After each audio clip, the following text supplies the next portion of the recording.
Check, check, 1, 2. Good evening, all. Happy 31/21. Thank you guys so much for subscribing on YouTube, checking us out on Facebook Live and Twitch, on Apple Music, Spotify, and everywhere else. Thank you guys so much. What is today? Someone said it's 31/21, right?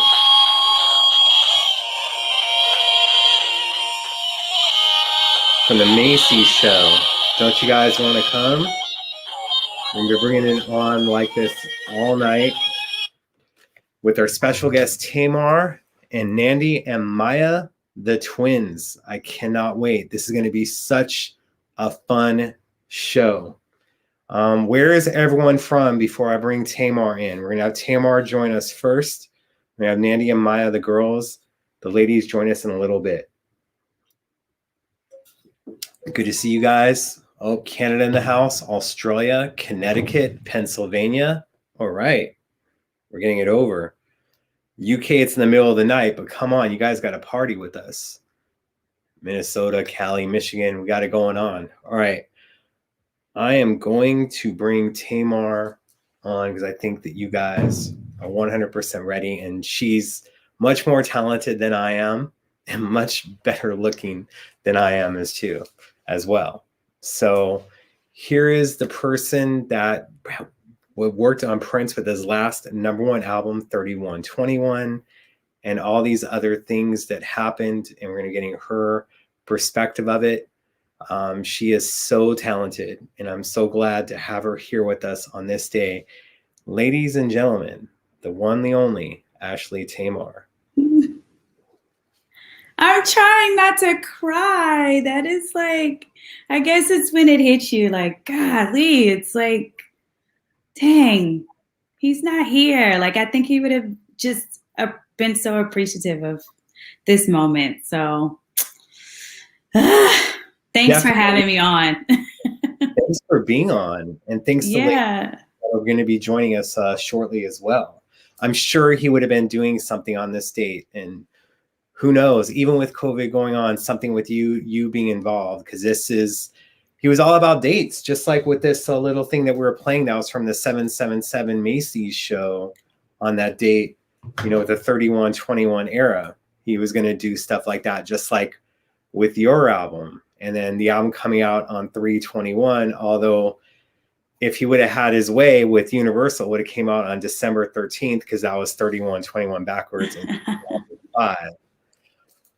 Man, what a journey. And it didn't just start at one of the house parties in Frank McComb's band.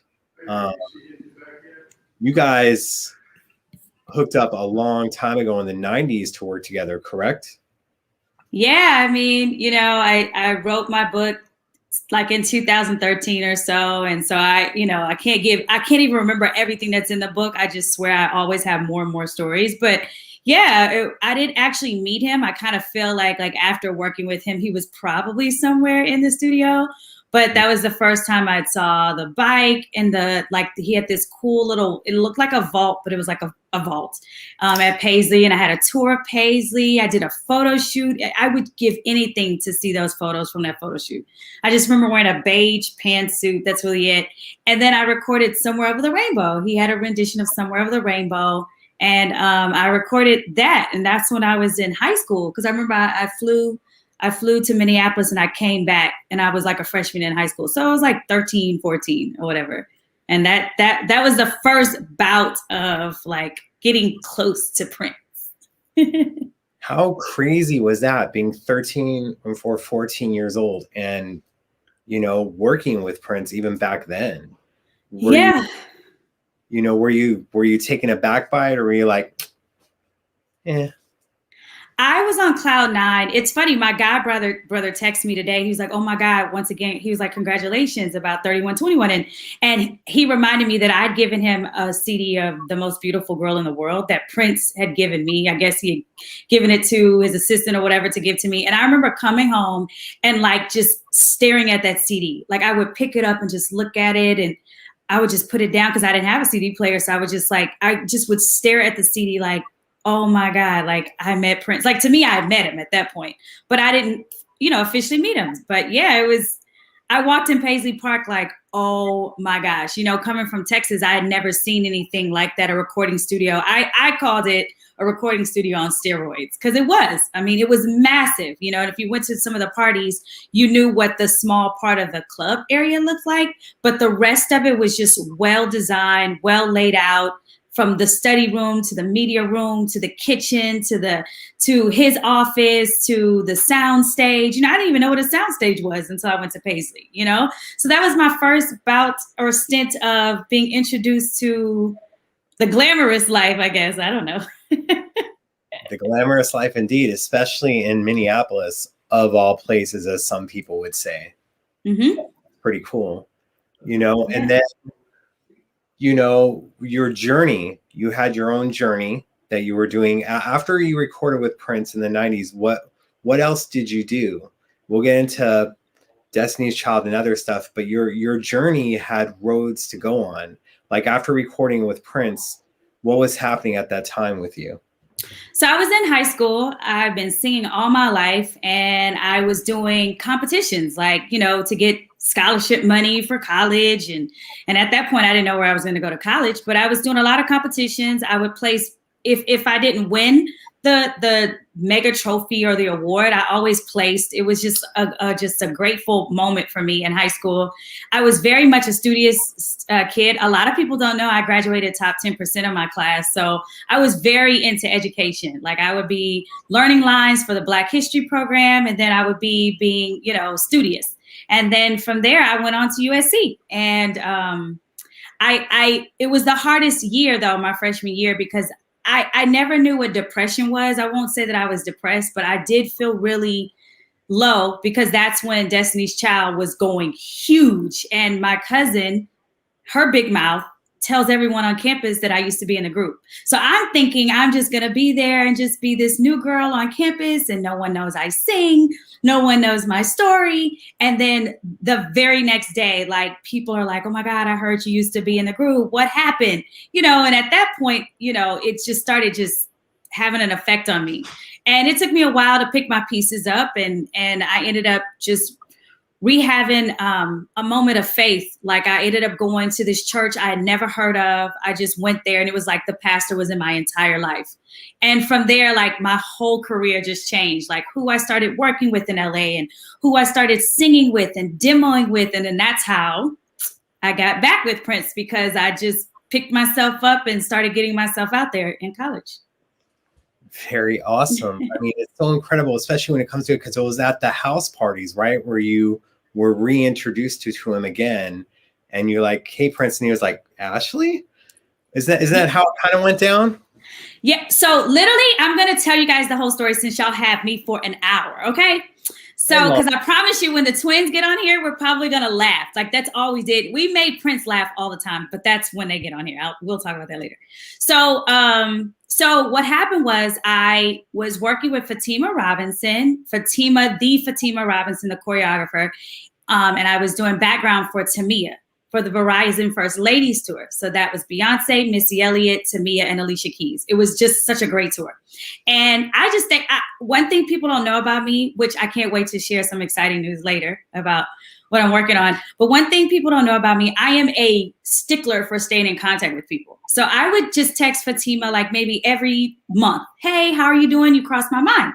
And so one day she said, you know what, by the way, I have an audition that I would love for you. She said, I have a video shoot that I would love for you to come to. And I said, okay. And so I'm driving up this hill. It's like Mulholland. And so I get up to this house. It's this big white house that ends up becoming Mariah Carey's house eventually. And it's where Prince, I guess, was launching what he had no idea he was launching. He would say all the time, I don't know what I'm doing. He was just like, but you're such a muse to me. I just feel like I just want to keep going. I don't know what I would ask him on a Tuesday what we're doing on a Saturday. He was like, Tamar, I don't even know what we're doing tomorrow. So he literally always lived in the moment. And so I went to the video shoot. I remember signing some paperwork, went to the back. I was in this room full of dancers from Rio to all these big time dancers, like choreographer dancers. So I was like, what am I doing here? Like I could dance, but I can't do what they do. And so anyways, it's like 2, 3 in the morning. They call us in. We do the video shoot and it's like smoky in the house.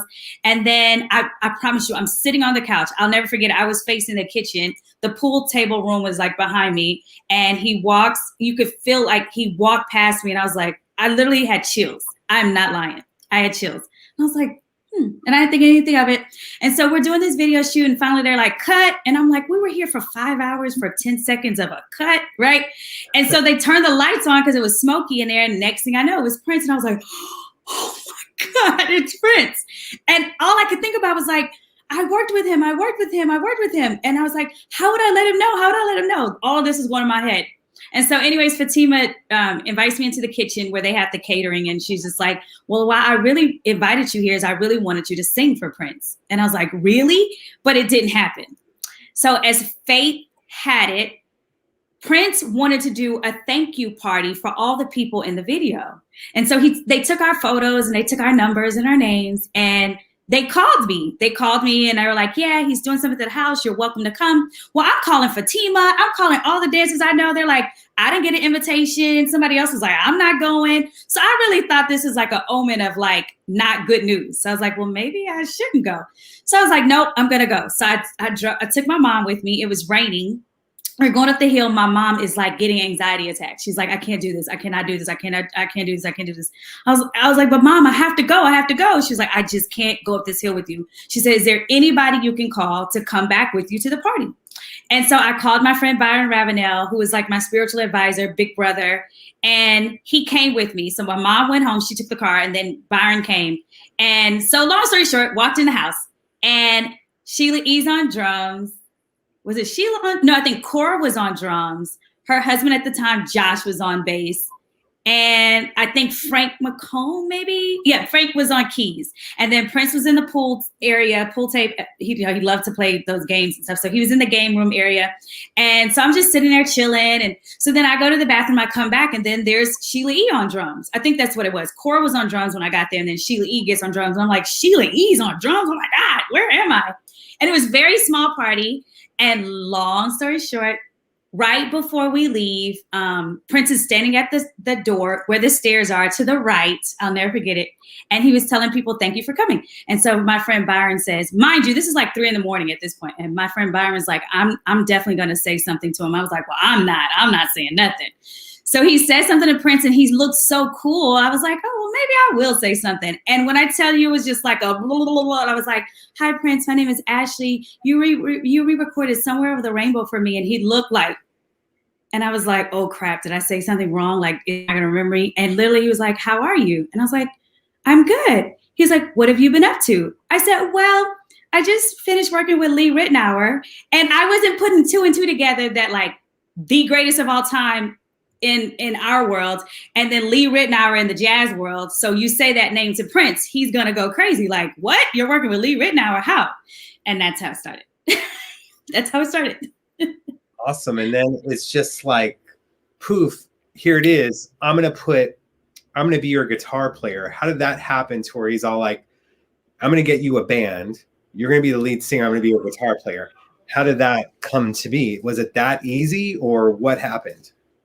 Oh, it was not. Okay, so let me say this. Everything was smooth and easy with Prince. I think that's why Morris and all the guys were like, we've never seen him like this. And so I have to always resort to it had to have been God, because I could not have made up half of what we accomplished together, you know, on the tour and everything. But I think what happened was we were watching some videos of, he was so in awe of Tina Turner. I don't know if you guys know this, but he loved Tina Turner. He loved, you know, Ike and Tina. And so he would play it all the time. Like sometimes, like when I would come up for rehearsal, it'll be on the big screen TV and I would just soak it up and I would just be in the room, like doing like some of her dances or whatever. And one day he was just like, well, this is just long down the road. He's like, would you want to go on tour? And I was like, yeah. He said, you know, I've always wanted to be a guitar player to another singer. He said, I used to only want to play guitar for Chaka. That's exactly what he said, Chaka Khan. And I was like, really? And that was it. I didn't think anything of it. And then next thing I know, when we were going to start the tour, I see the headlines saying Tamar featuring Prince. And I was like, I asked him, I was like, what is this? He's like, I'm going to be your guitar player. And that's how it happened.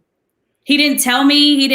He just said, I'm going to be your guitar player. And every rehearsal, he literally stood to my right and he played the entire time. Wow. So. It's that. And then you were recording what would be the 3121 album and also your debut album, which ended up being entitled Milk and Honey. How was that recording process happening before you were going to be doing the live shows and whatnot? Or was that already being discussed at the time? I'm a guitar player, but let's work on some material for me as well. No, so what happened was we were rehearsing for the house party. So we were just rehearsing every week. We never knew. I'm telling you, Morris, everybody will tell you, we had no idea what we were rehearsing for. And he would just send over songs he wanted us to learn, and we would learn them. We would do the house parties. And then one day we're in rehearsal and he was like, hi, what are you doing? This is how he always was. Hey, I'd be like, hey, what are you doing? I'm in rehearsal. Oh, I need you to get on a plane. I'm like, but I'm in the rehearsal that you have me in. Yeah, I know, but I need you to get on a plane. So that's how it started. I would go to Minneapolis, and I would be there for like 3-4 days, and I would come back to LA and be in rehearsal. And then I would get a random call. Hey, I need you tomorrow. Okay. And that's how it happened. We were and sometimes it was just me going to be in Minneapolis just to talk to him. And what I learned is something that I use to this very day. Prince was a great person of, if he wanted to work with you, his way of auditioning you was to find out what you wanted to do. Or if you were on the same mental of where he could possibly go or do or take with you, right? Or be productive with you. Prince was very like, he wasn't like, this is what I want to do. He was kind of like, so what are you doing? Huh? Why are you doing that? And then he'll tell you a story, and then he'll say, and then he'll ask you more questions. And then I think that's when it's like, okay, she'll want to do an album. And that's what happened. So one day I got to Minneapolis. This is like the 3rd or 4th trip. And he's playing, I think, The Word. I think it was The Word. Mm-hmm. Yeah, it was The Word. And so he was like, I was like, oh my God, this is amazing. This is amazing. So he plays another song, and I think it was Lolita. And he was like, do you hear anything on that? And I was like, yeah, I think I should go, yeah. How about this word? Uh-huh. And he fell out laughing. He was like, okay, go do it. So that's how it started. Like, I like when I was working with Prince, you could not be in awe of him too long.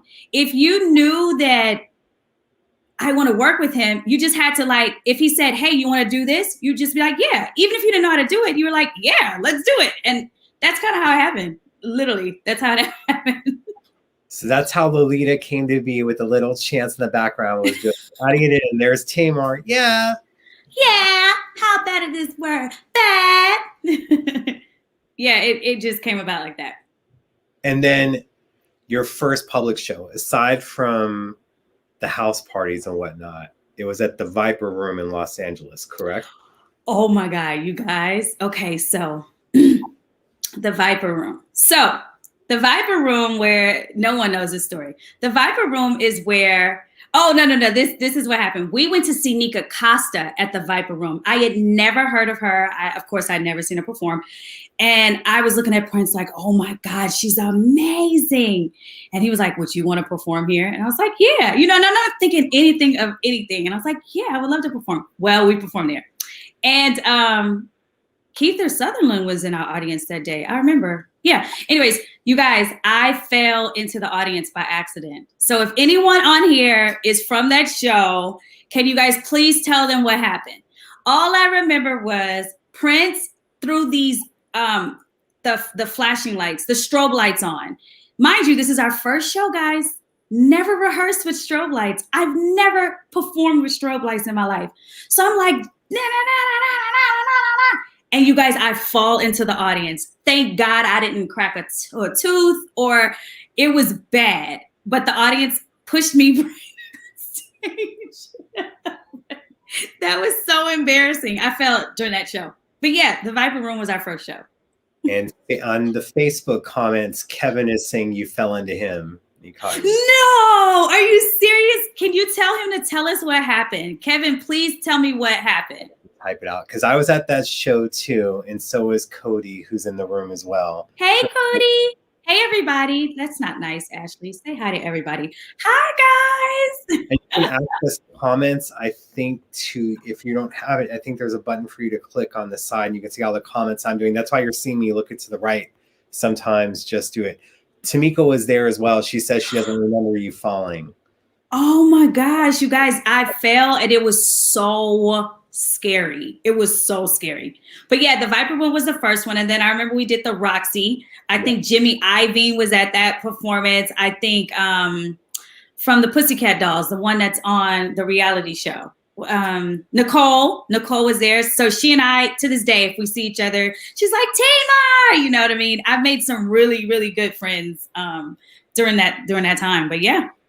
Yeah, the Roxy show to me, because that was like about a week later with Cody and other people staying in line for 24 hours to get into the Viper room. I mean, literally the fans, it was like only 12 or 15 people that were getting in at first, because you had some person named Jenna who got in ahead of us or other things going on. But the Roxy for me is where everything changed, thanks to Debbie and Ruth. But we were sitting over there, and it was the one guy who was in Lord of the Rings was there. Sheila E. was there. Nicole, as you said. But the Roxy show, and you guys had a little bit of a longer show to do your things, and that's when you introduced Play That Funky Music and other stuff that you were doing, the Aretha Franklin cover, Rocksteady, all this stuff. It was such a great show. And then from the Roxy, here it was. It's like we thought we were getting Tamar every single week outside the house parties. And then you're doing DC, Minneapolis, Club Nokia in New York. Like, the tour is just taking off. How was that at first, along with about to do Saturday Night Live? You guys, let me tell you something. Nobody could have told me that was my life. Like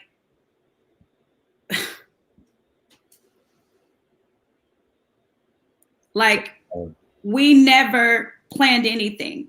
So what you guys got was so raw. Even to the moment when we did the tour, I had my own tour bus and my mom was on the bus with me. My makeup artist at the time, Sarah Hernandez, was on there with me. Like it wasn't planned. Every time, you can even ask Ruth. If you guys know Ruth, his assistant at the time, he would say, okay, Tamar, what cities are we going to next? And I'd be like, let's go to Miami, da-da-da. Next, you know, we were in Miami, Houston, and Atlanta. You know, it just was, it was so surreal. I mean, I remember Chicago like the back of my hand. I remember, and then Prince used to get this kick out of watching our footage, right? So he would watch the footage after the show. So we would film the show and then we would watch it right at the after party. And I'd be looking at the screen, and next thing you know, he'll walk off. He'd be like, where do you get these moves from? And I'd be like, I don't know. And I'd be like, can I have a copy? And he'd be like, nope. So I was like, well, how can I rehearse the show? He was like, you do it different every night. And that's what you should have. I mean, to the point where like he would say, what color are we wearing today? And I would tell what color we were wearing. And it would get so scary. Sometimes we would show up in the same color for sound checks, like 5 sound checks in a row. So, I mean, it was surreal. It was the easiest fun tour, no drama. It was just so much fun. The twins, and we just used to laugh, like Rashida, like we just had so much fun. And I think it was because it was so small. It was a small unit. And but then, you know, Prince didn't take no mess either. So, you know, you couldn't come around cussing. You couldn't be, you know. So it was fun. I don't know. It was so much fun. But I think still, Nokia was one of my favorites. To walk up and see your name plastered on Times Square. I still have that, by the way. I have the photo, I think, somewhere in my phone where it says sold out and had the stamp moving and stuff. Yeah. Yeah, I think I still have it in my phone. But yeah, it was surreal. And again, like you're doing Club Nokia, and then here it is, before the Brit Awards, before all this stuff, before the album release, Saturday Night Live. And then you're doing Fury for the first time. And then, of course, your own song with him, a duet, Beautiful, Loved, and Blessed. And getting introduced by Steve Martin and the entire cast, like just you being around them the entire week. How was that? Especially because now Saturday Night Live is even looked at even more so. And that was like, that episode of Saturday Night Live was like the highest rated Saturday Night Live for like 10 years until the Betty White Mother's Day show. Like, that's crazy. You had so many people watching it. Well, we were there. It was funny because we knew how funny Prince was, and they were really trying to get him to act. They wanted him to do a skit, and he just was like not wanting to do it, and we just kept not understanding why. But when you're there, you don't realize how much of a staple and an icon SNL is, and especially as a Black woman. Like, I didn't watch Saturday Night Live, but I knew Saturday Night Live because of it's it's a staple in entertainment, and so when we got on the set for sound check and I turned around and looked out is when I was just like, oh my gosh, we're at Saturday Night Live, And so when we did Beautiful, Loved, and Blessed, that was our first time performing it. And it was so spiritually heavy for us that when he hugged me, because people kept saying, what did he say to you? What was he whispering to you? And he was like, we can never do this song again. And that's when I was just like, huh? I didn't know what he meant. And then later he told me, it was just like, he said, Tamar, it's just too deep for me. It's just too, I guess it was just one of those songs. He was just like, I just can't do that again. And so, he was upset with me in New York because I did the Wendy Williams show, but it wasn't my fault. I mean, the label had me at Wendy Williams and I didn't know really who Wendy Williams was. And he was upset with me though. So yeah, he didn't want me to do Wendy, but I was like, how was I supposed to know that? Wow. I did not know that with the whole Wendy thing, but yeah, I could see him not being too happy about that. And then Fury, I saw rehearsal footage when you guys did the live simulcast. It was on another level. The rehearsal was all right, but Prince and you, everyone was just on fire. It was like TV magic,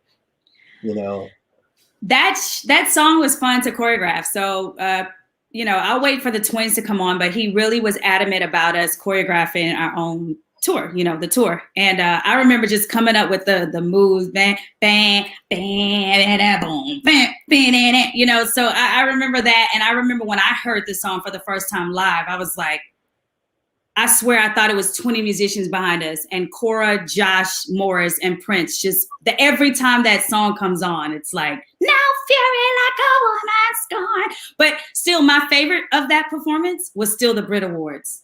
It was the most emotional moment of my life. Because what happened was we did that, and then we end on the floor, and then they linger there on that, I think it was the tonic. And then next thing you know, he goes into Purple Rain. You guys, if you don't believe in God, okay, that's okay. But that man has an anointing on that song that you cannot deny. And when he played that song at the Brit Awards, it was not a dry eye in that arena. Not a dry eye. Not a dry eye. He was mad at me that day too, though. But I'll have to tell y'all that later. He was mad at me. What was he mad at you for?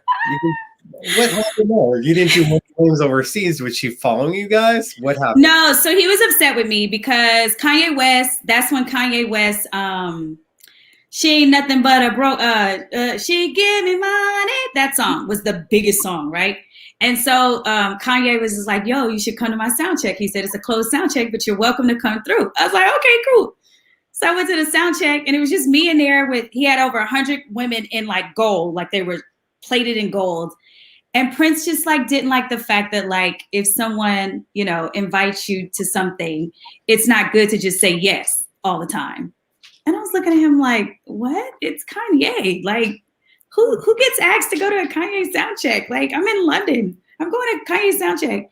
He was like, well, you should apologize. It's like, apologize for what? What did I do? But he was upset with me. But oh well, like any other big brother, he got over it and we got over it. I was just looking at him like, okay, all right, well, especially I'm going. Right? Especially with the Brit Awards performance. That was amazing. You had Wendy and Lisa, the first time him performing with both of them in a long time. Sheila on drums, timbales as well. Cora on drums. That experience was fire. I mean, Kanye was in the audience filming it when they showed that stuff, and everyone else, as you said, not a dry eye in there. Just another level with that performance. But how amazing was it for you to be a part of it along with Wendy and Lisa? Well, first of all, I am always apologizing to anybody in the Prince world because I was not raised on like music. Like I listened to a lot of Sting, Barbara Streisand, Whitney Houston, and then eventually I listened to LL Cool J. Like, so our household wasn't like musically inclined, right? And so all of a sudden, because we hadn't rehearsed with them, we didn't rehearse with them until we got to London. So I didn't know that we were performing with the original Wendy and Lisa until we're at sound check. So please forgive me, but I didn't know. Like I didn't know. And so I knew we performed with Sheila, but not Wendy and Lisa. You guys, it wasn't until the show was over that I was like, oh my God, it's you. I mean, you could ask Kim. My hair was drenched wet because I was crying so hard, not realizing that it was them. Because it was as if I was in the 70s with this original recording at First Ave. Like it was the most emotional. I'm telling you guys, like everything was playing into this. Everything. Hold on, you guys. My dad is just like really loud. Hold on. It's all good. Hope you guys are enjoying it so far. Yes. Sorry, I came home for a minute to be with my family, but yeah, yeah, it was emotional, you guys. But Wendy and Lisa, why did they sound like the original? Like that's scary. That was a scary moment, you guys. If you have not seen that performance, please go see that performance. It was just amazing. Everyone will be sharing it after the show or over the next few days. Just like they'll be looking forward to your photo of Club Nokia when they follow you on social media on your platforms as well. I think I'm gonna save it for my book, but I will show y'all. I gotta figure out how. Like, I gotta find it. It's somewhere in here. I promise. No problem. Now, then here it comes. Back to the house parties, other stuff, the tour. Now, instead of just having the celebrities, now you're bringing a little bit more industry people into the house party. So it's a different vibe there. But you're getting closer. The listening party for 3121 happens at the house. That was not my first time hearing, but hearing the entire album configuration because of Deb and Ruth. I was able to hear the album before when Love was just the demo instead of what transpired on the record. But here it is now. The album is coming up, but you have the house parties, and yes, they would be so star-studded, and you would be performing, and you'd have like Stephen Hill would get out there and play that funky music, White Boy. But then you'd have what? Well, do you have a Stephen Hill story? Stephen was the life of the party every time. Like even when I see Stephen now, it's just like he is like a ball of energy. Like he would be dancing to the show as if he had never heard the show before. And he had been there like the 50th time. Like Stephen was just the best. But keep going. Oh, it was amazing. But that was it. Stephen Hill would always be the play that funky music white boy guy. But then you'd have Chris Rock in there, Ludacris. It'd be Chris Rock sometimes playing pool against Wendy, which would be crazy. And then you'd have Joni Mitchell there. Just insane. Who was there? Do you have a Joni story? I have to leave that one for the book. I'm sorry. Let me just say it like this. It was me, Joni Mitchell, Stevie Wonder, Herbie Hancock, and Prince having breakfast till like 6 a.m. That's all I'm gonna say. The conversation is in the book. But yes, Joni Mitchell, just cool as crap. But yeah, we would have Serena Williams, we would have Terrence Howard was always there. Actually, Terrence and I are still cool because we were able to have him at the Black History Gala here in Houston. So like he was like, hey, da, da, da. We caught up, we talked. Tim and my mom and dad had dinner, blah, blah, blah. So Terrence Howard was always there. Tay Diggs was there. I think someone posted a picture recently of me and the twins and Tay Diggs. We actually called him up on stage and did our little old Love Will Make Things Happen, snippet with him. We had Dave Chappelle was always there. I would talk to Dave Chappelle before the show. Like, Dave was there. Taraji P. Henson was there. Erykah Badu is there. Tyrese would be there. Common was always around. Trying to think of somebody. Oh, Will.i.am. I had a whole conversation with Will.i.am till like 9 a.m. just talking, just having a good old talk. Mariah Carey was there. I'll never forget that. She walks in the house and she's like has an entourage. And Prince said, why do you have all these people? He was like, why do you have all these people with you? And so she was saying something and she was talking like this, you know, because when she sings, she's like, like that. So Prince is like, well, have you met Tamar? I play, this is how he always talked. Have you met Tamar? Well, I played guitar for her. And she was just like, oh, wow. And she's talking to me. And I was like, can I ask one question? She said, yeah. I said, why do you always talk like this? Da, da, da, da, da, da, da, da. And we all fell out laughing. So those are some good moments. We had some great moments. Those house parties were absolutely amazing. And now then here comes the album coming out, and 3121, and then Tower Records at midnight. So you went from the Viper Room to the Roxy to Tower, and where you guys were at, it's literally like a 5-minute drive to all the things from the second 3121 house, which some people call the Boozer House. And Tower Records performing for the album release in front of fans that waited out in rain earlier in that night. How is that experience? Okay. So at that point I was sleepy because the show started at midnight, and this was my first like moment of having these midnight performances with Prince. Like he loved this midnight thing, and I was just like, by that point I was like, ugh. But that one was a fun. I don't remember it that well. I just remember like Kevin Frazier from E.T. being there, Stephen Hill being there. I just remember people waiting outside. I hated that. And I just remember it being so dark, and it was real small, you know, because we had to move the vinyl records out of the way and be in this small area. But other than that, like, I remember it. I mean, it was a small thing. We pulled off the show. You know, it just felt very grunge, and it was really cool. But I just didn't like it because I couldn't really see everybody there, you know. You were on the platform. You were flat on the floor. We were flat, yeah. So that sucked. We enjoyed it. Yeah, Rashida DJ, and you guys did everything that you did from the Brit Awards. You added a few other things in there. It was like a free 30-minute concert to promote the album, which was hella cool for us. Even though you don't remember it too much, I was happy to be there, albeit a little bit wet. But yeah. Cody's I Could Change My Life That Night, because I think that was the first time where he did play that funky music white boy for the first of his 20 appearances on stage with Prince, and he has you to thank for it because you pulled him up, and he wants to make sure that you're aware of that. He thinks yes, Rosemary, a book. I just don't know. Maybe you guys can tell me, when should I come out with it? You know, because it's not a tell all. It's just, you know, I just feel like sometimes the stories they're so endless that I forget some of them. So I had to put it in a book, you know, and but the book is really about the journey as an independent artist. And when I tell you guys the good news before the twins come on, my journey, I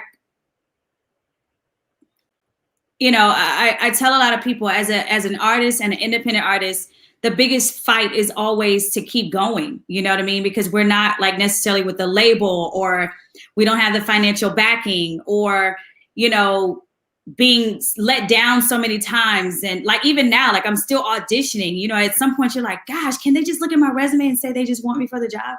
You know, so as an independent artist, you know, you don't have like the Benny Medinas and the managers to really kind of talk up for you all the time. But the story is about that. It's about the journey of being an independent artist. It's about the journey of restoration and redemption. My mom and I just didn't have a great relationship after she took me out of the group, and we didn't realize why we were always fighting. Like we were good, we were cool, but it was this underlying tone that I couldn't figure out. And so it's about all of that, you know, parents having to really protect their kids and what that means for the kids. And so it talks about all of that, from Girls Time to The Voice, you know, even doing The Voice. You know, I got a lot of slack, like, why'd you do The Voice? You're professional, you know, or blah, blah, blah. But as independent artists, we're always trying to be heard, but not just necessarily be famous. Because to me, I feel fame is what comes and goes, but the careers is what lasts, right? Deborah Cox, to me, has a career. You know what I mean? She's just not like famous. She has a freaking career in Broadway and stuff like that. So I'm talking about all of that. And then, of course, I'm talking about Tyler and Prince and the journey as a Black woman in my new position at HBO Max. Then you know, going back through stuff, going from the Tower Records performance and whatnot, and all these things, then the album hits #1, and you guys are celebrating at the Roosevelt show, the Roosevelt Hotel, before he did some 3121 shows. Now, from what I remember from that show, not only of Jack Nicholson being there and Salma Hayek, that was the first time and the only time I remember, unless you, of course, you guys doing it at rehearsal, but publicly, you doing the AC/DC song, Shook Me All Night Long.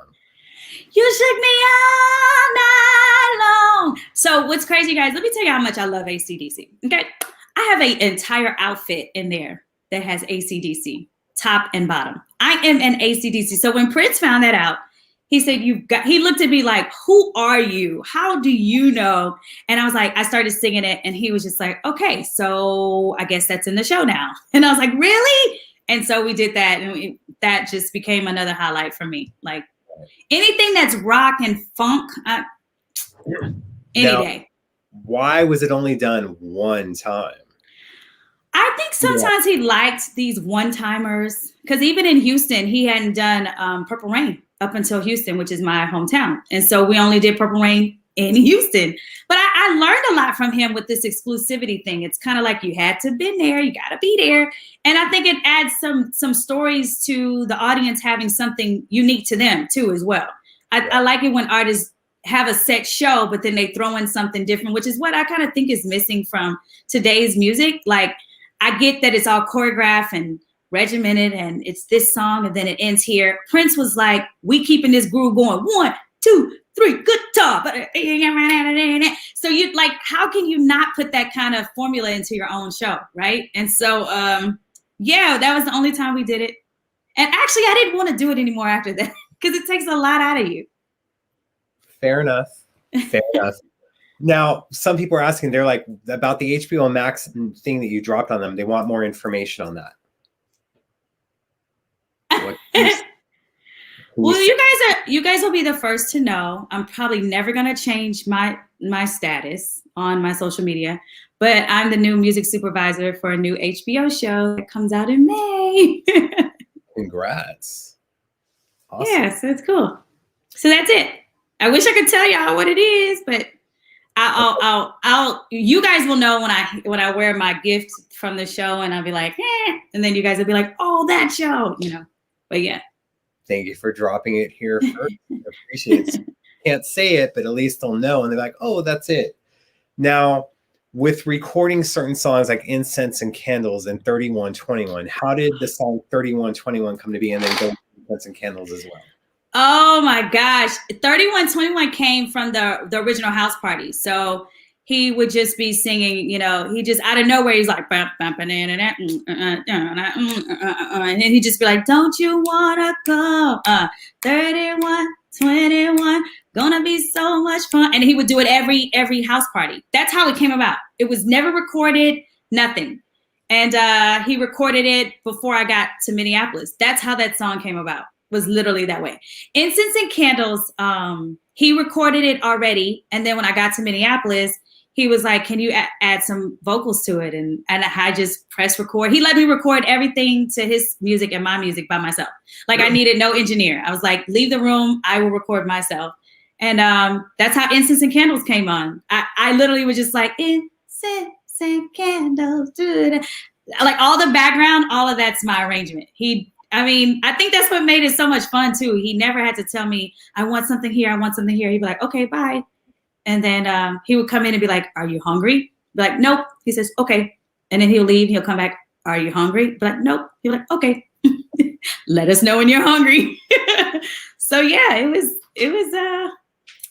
those were the days. Those were the days.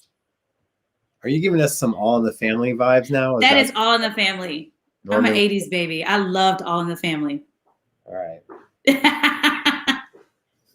Fair enough. Fair enough.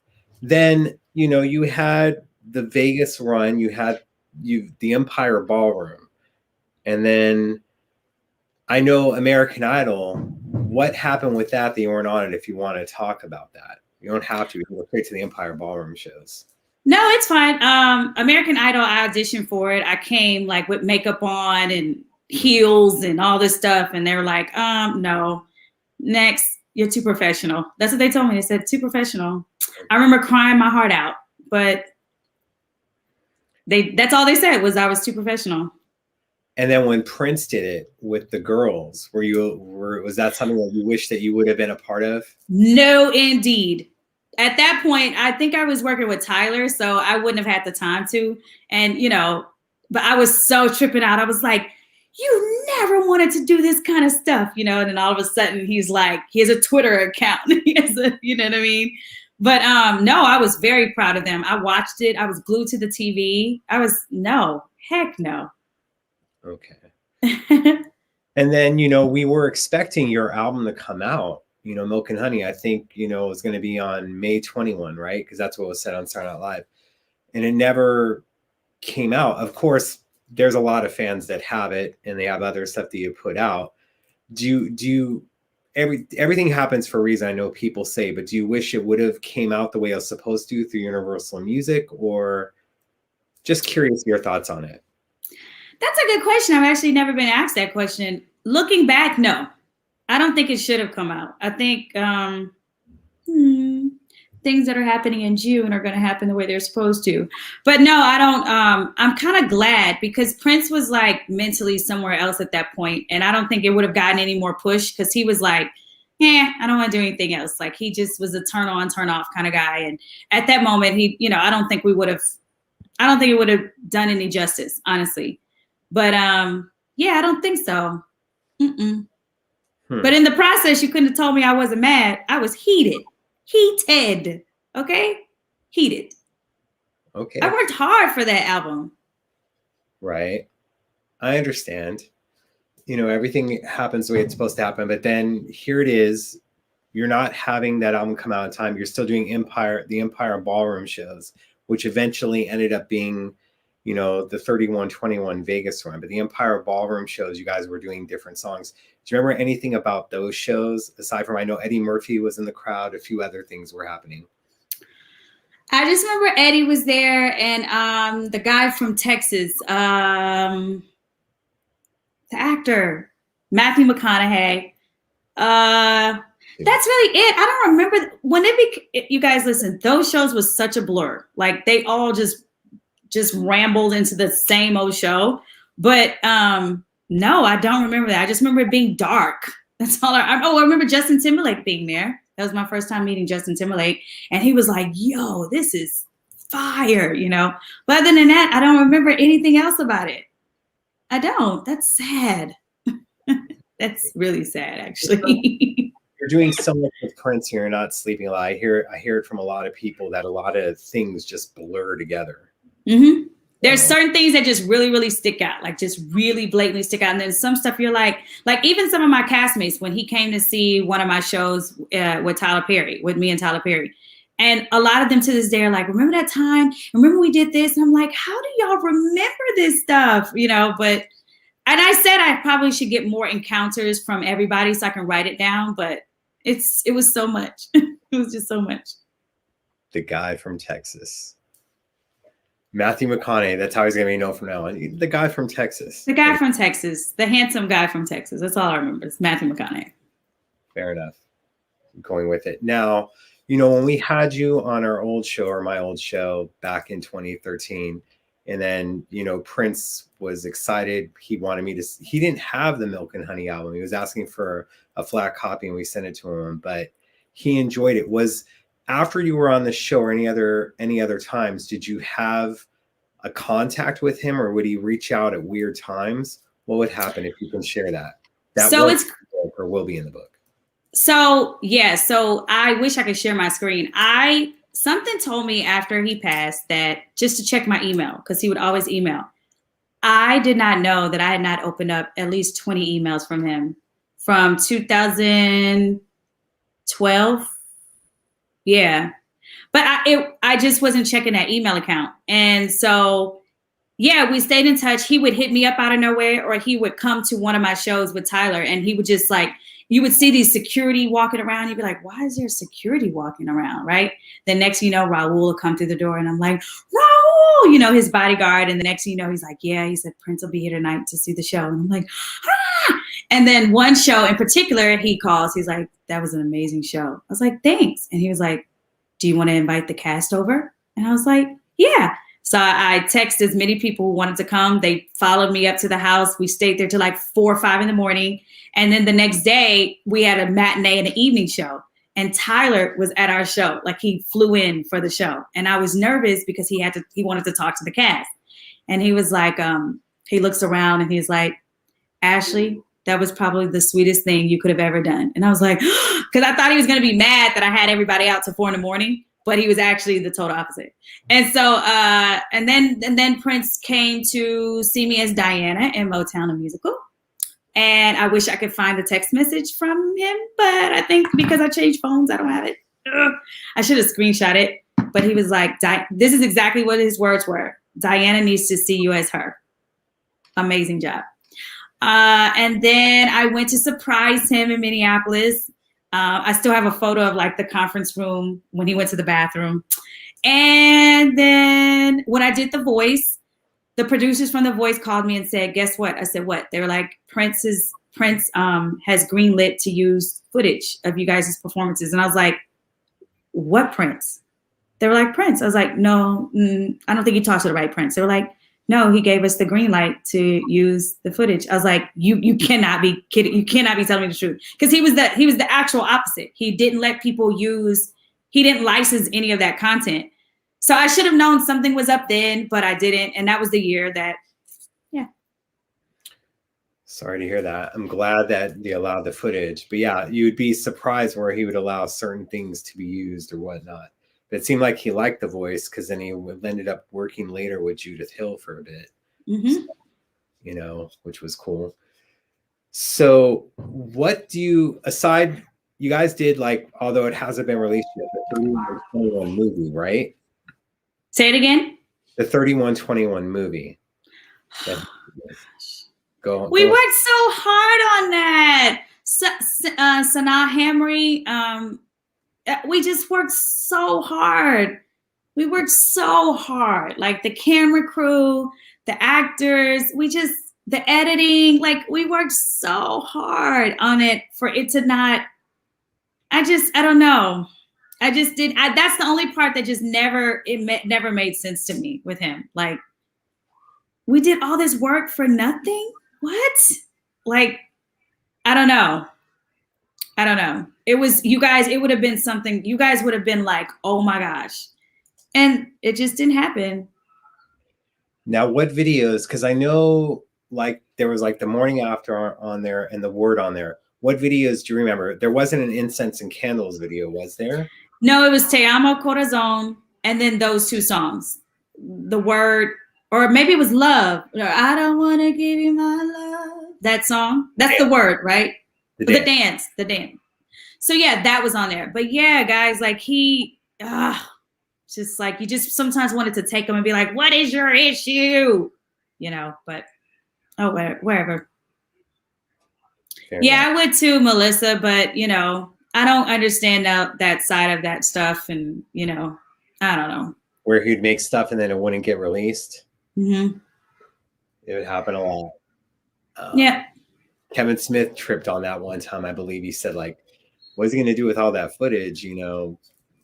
But he was hoping one day we do get to see it. I know at one point when they're doing the Lotus Flower, they're going to release the film was supposed to be released on there. And then he pulled it, like, I think the weekend before. It was supposed to be in that orb thing on Lotus Flower. The entire movie is going to be on there, and then he pulled it off. So it sucks. But yeah. Someone says there's a trailer on YouTube. Wow. Jeez. Yes. Ugh. Yeah. You know, well, more of a closer cut than what I saw. More of a final cut, I guess I'd say. So yes. I'm sure it's in the vault, and it'll be released eventually one day, but through the estate, not anyone else trying to release it, Bogart or release or anything like that. So yeah. Was there any other songs that you worked on that weren't released with Prince? No, that was it. The songs that we literally worked on, he put them out. He put every last one of those out. Yep. But I mean, I did just get the demo of what I recorded with him, a song called On Your Own when I was 13. So I still have that. So I don't know if I could ever I don't know, put it out or whatever. It's just a fight that I don't even feel like getting into the battlefield with. But we'll see. I can re-record it though, so that's the cool thing. Okay. And with Get on the Boat, I know that the other song that was on 3121, I believe it's called Streets of Panama. Were you on that one or just? I was. And that was kind of more of like the Te Amo. No, it was kind of more of the vibe of like Te Amo Corazon and Lolita. It was like a mixture. It was like this cool salsa. Dang, how did you know that? That's crazy. Yeah. Luckily for Deb and Ruth is all I can say. We heard it probably 6 or 7 months before the 3120 album came out, and we knew Get on the Boat replaced it. I wasn't that big of a fan of Streets on Panama because it reminded me of another song from Emancipation called Damned If I Do, and it kind of sounded like that a little bit. But Get on the Boat, I was always like, okay, that's the song that replaced Streets of Panama, at least to me. That's my thing on it. It could totally be something else. And during this whole month of 3121, we're going to get correct information on things. Yeah. So, I'm just happy for today of this date, because this only happens once in, forever. Although if you did reverse, it happened in January for people overseas. But, where we hit 3121 and we had to have it on, I'm like, screw it, let's do the entire month. Yeah. But what have you been wanting to share with Steph when it came to working with Prince, or some things that you guys wish that you would have been able to do, or would have been able to accomplish, that you guys talked about that never came to fruition? I really wish we would have done a video for Beautiful, Loved, and Blessed. And we talked about it, and for whatever reason, he didn't want to do one. And then I remember he came back from a flight and he had saw a Janelle Monáe video, and he was just like, oh my God, you got to see this video. And we watched the video together, and I look at him and I'm like, this is what we could be doing for Beautiful, Loved, and Blessed. But he just didn't want to do one. I don't know why. He just didn't want to do one. And outside of, what else is in the book is like, he took me to all the meetings. He taught me how to negotiate without teaching me how to negotiate. My first time ever having wine was working with Prince. You know what I mean? Like he used to always ride in my car. I had an X5 at the time, and he used to always hop in the car with me, and we would go to like Walgreens, or we would sometimes go to the sound checks in my car, or we would drive. We would go to he would go to the show in like a car service, but then he'll be like, "Tell the car they can go. I'm gonna ride with Tamar," and he would get in the car with me, and we'd just be riding around LA together. Would he actually have a passenger seat, or he would sit in the passenger seat? And then when I would come to Minneapolis, he would drive and pick me up from the hotel and take me to Paisley. All right. Yeah. He was just chill. You have tinted windows then, or was he like, oh, people won't believe me, it's I'm in this car anyway, or whatnot, or something like that? No, I had tinted windows, but the time we went into a Walgreens, it was on the corner of Beverly and La Cienega. And so we went into this Walgreens, and he always got a kick out of just like people just kind of like,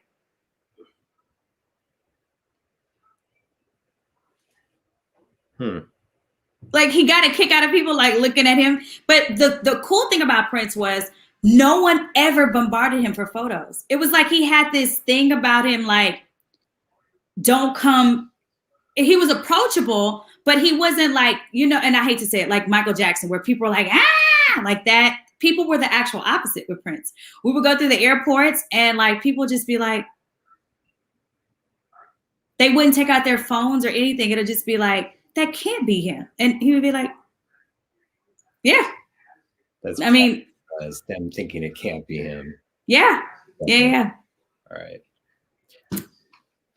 So many experiences that he had, and we're going to be having the twins on momentarily. We're waiting for them to arrive, Nandy and Maya, and I look forward to having you guys all on. Of course, we speak Here Comes Maya coming up, and we'll have Nandy shortly, but yes, when we bring them on, I can't wait to hear these things, and of course to have you guys share your experiences. We'll give Nandy a couple more minutes. If not, we'll bring in Maya a little bit before, but we'll see it. I'm sure you're seeing what I'm seeing. I can't wait for everyone to be surprised. I'll answer some questions. Someone said, what Janelle Monáe video? It was one of her first singles. I don't know which one, but it was one of her first singles. He still excites me in all the memories of our show experience. Yeah. I wish I was there. Would have been a live CD show. Your show. Oh, thanks, Cody. Video for Beautiful Bloods and Blessed. Yes, Michelle, I agree. Just trying to see what else.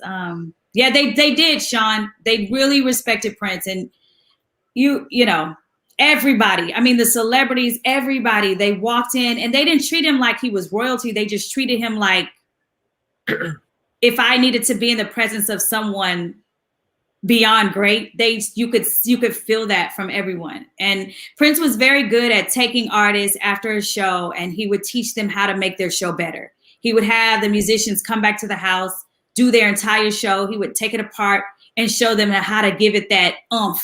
You know, he was really good about artists and musicians being better. I mean, he really was. He really, really was. He wasn't, you know, how some artists are like, well, do it my way, or else. He was the total opposite. He was like, hey, you know, da da da da da da, and he, next thing you know, your whole performance is 10 times different because he was that guy. He really was. So very cool in that form. And we're going to drop in. You guys can put it. I know Maya just sent it to me, but if you guys can put in the comment section the trailer for the 3121 things on YouTube, that's great as well. Yes, Alyssa. Hi, Sarah. So listen, NAACP Image Awards. Let me just say this before I bring on the twins. Let me tell y'all something. I did not know that show was going to be that way. Once again, I had never heard of Morris Day and the Time. You guys can shoot me later. I never heard of them. I just walked into rehearsal. There's Sheila E. there. There's John Roberts on drum, who is like my dear friend to this very day, and the brass section and whatever. So they're rehearsing. Prince never says what I'm in the room for. They get to Never Loved a Man. He looks at me and he was like, are you going to get up and sing? And I was like, what song is this? And he was like, Never Loved a Man. I get up, I sing after the rehearsal. Morris Day and Time were not there. They were not there. And next thing I know, Prince is like, well, you got to get ready for the NAACP Image Awards. And I was like, what?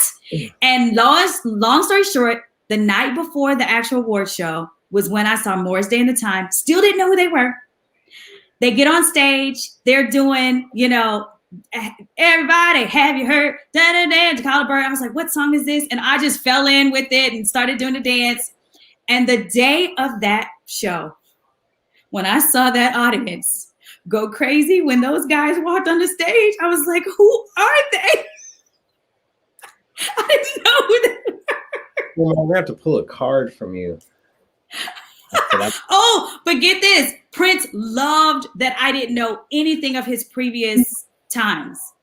He loved it. He was like, have you heard of my song Cream? I was like, no. He was like, good. Don't go listen to it. And so I would take off running and he'd be like, don't you go look at that video. Even you guys, I didn't know who Tony and them were until last year in Australia, and people were going crazy at the Byron's Bay Blues Fest, and I was like, who are these guys? Like, why are they going crazy? And then we were signing autographs, and the vinyl was coming across, and y'all, I'm not lying. This is what happened. Mind you, this is like my third show with them. The vinyl is coming across, and I'm just signing that vinyl that they're giving, and I'm like, that's you. Like, I didn't know. I just didn't. Right. I can't believe I'm telling y'all this, but I just didn't know.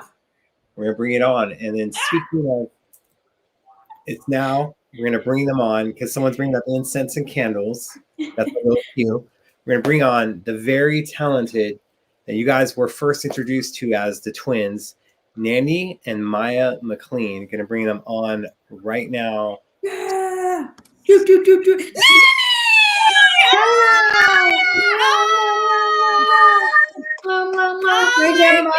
Hi. This is gonna try not to cry. Oh my God. How are you guys? I'm good. How are you? Good, darling. I'm good. I can't wait to tell my mom that I'm looking at you guys. First time Mommy. talked with each other. I know. It's been so long. I mean, we actually talked like, what was it, last year for a brief moment or whatever. Yeah. And, you know, we text every now and then, little bits, but not much. Yeah. But here we are. We follow each other on See you, darling. socials. And how, Nandy and Maya, how were you guys introduced? Was it going to the Incense and Candles audition, the video? Was that it before? We'll start with that. You guys can go wherever you want. What was it first? Wait, let me just say, you guys, I'm hearing this story for the first time too. So just want everybody to know. This is my first time hearing it too. So I'm listening. First time hearing when we first met, you were there. No, that's not true. I thought you guys like auditioned with Prince or something else. Are you talking about the thing? Okay, Yeah. so we auditioned for Tamar's single.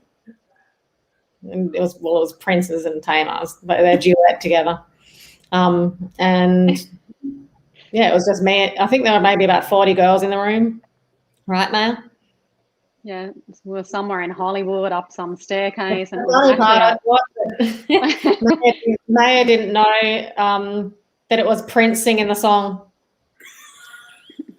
Look, me and Mandy were fresh off the boat. We didn't know nothing. Green in we're in the rehearsal room, and there was a lady teaching the choreography, and we didn't even know that. I didn't even know what Fatima looked like. So it was Fatima that was the choreographer, and I knew of her choreography from the Michael Jackson Remember the Time and the like Egyptian choreography, and I'm like, okay, well, that's Fatima's assistant. She couldn't possibly be here teaching us the choreography. And this is like a filler song, like a song that isn't, you know, Prince's song at all. So we were just really green. I mean, I feel like I'm still green. I was like, yeah, I don't know what song. I said that was the song for the actual video, Maya. What was the song? What was the song? Incense and Candles. It was Incense and Candles. It was Incense and Candles. Yeah, that song was so sexy, Tamar. I know. That was so hot. Where was that video? I'm so bummed we didn't make it. I know. There was choreography, like, would have been awesome. Like, we were doing like all this snaky stuff interweaving around Prince. I mean, you were watching. We had one rehearsal, right? So, yeah, I remember one rehearsal. One rehearsal. One or two. I thought it was two. Because I remember when we were doing like a wardrobe fitting, or we started like doing some wardrobe stuff in one rehearsal. By the way, 99% of people's memories are usually way off. I just watched something on Netflix the other day about it. That's figuring out where you were when this happened. But so I think that her Debbie, was it Debbie, designer? She came into the rehearsal room. That's what I remember.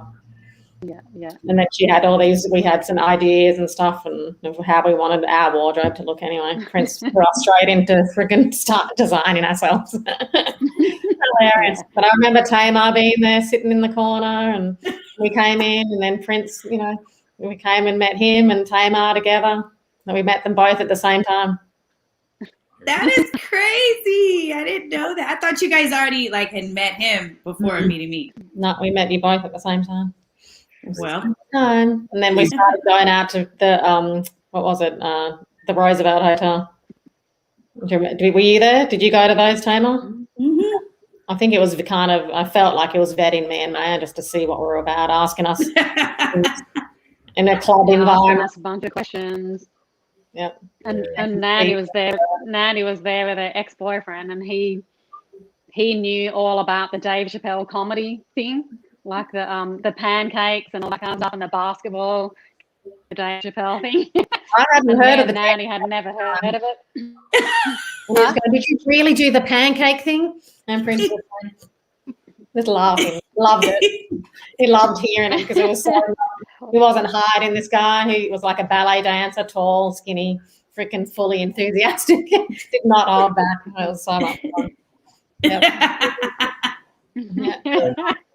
Was it after that rehearsal that you guys like basically Prince brought you on to be the dancers with Tamar, or what transpired?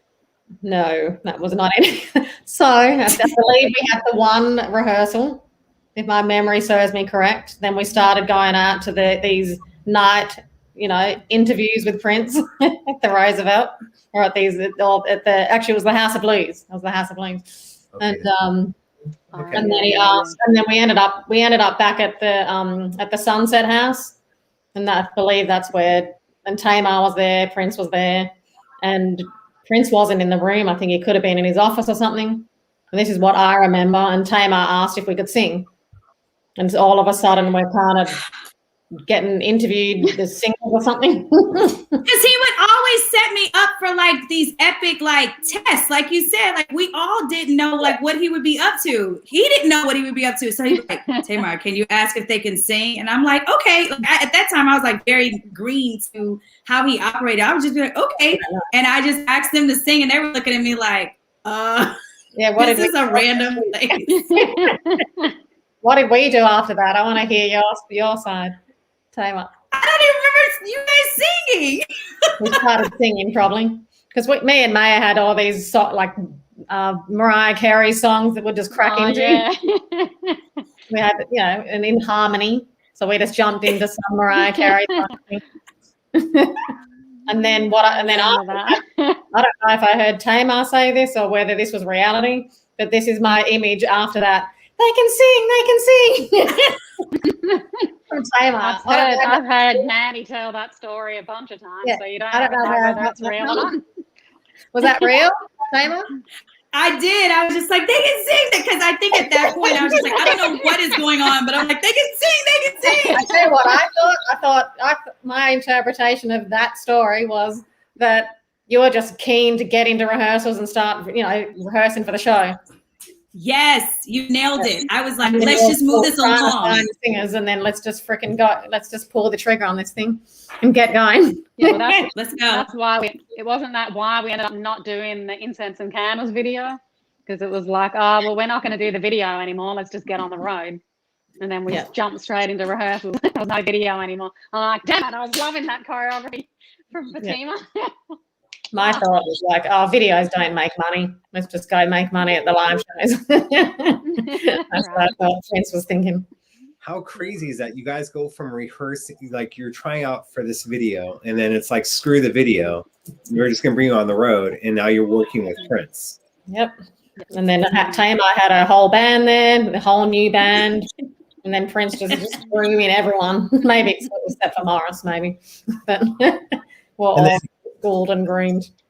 Absolutely. And what we were talking about earlier, and then you had it like you guys were doing Saturday Night Live and the Brit Awards. What were those experiences like because it just seemed like a whirlwind, right? Mm-hmm. All the things. I loved Saturday Night Live. That was really fun. Just because me and Maddie love comedy, and so does Prince. And a lot of the Saturday Night Live people, ended up doing all those skits about Prince. And I think they wanted him to do his own comedy skit, but he turned it down. And then what was it, Freddie? What's his name? I forget his last name. Yeah, the Saturday Night Live guy that does Prince. So he ended up taking over and doing that. And what was it? Steve Martin was there, and my just killed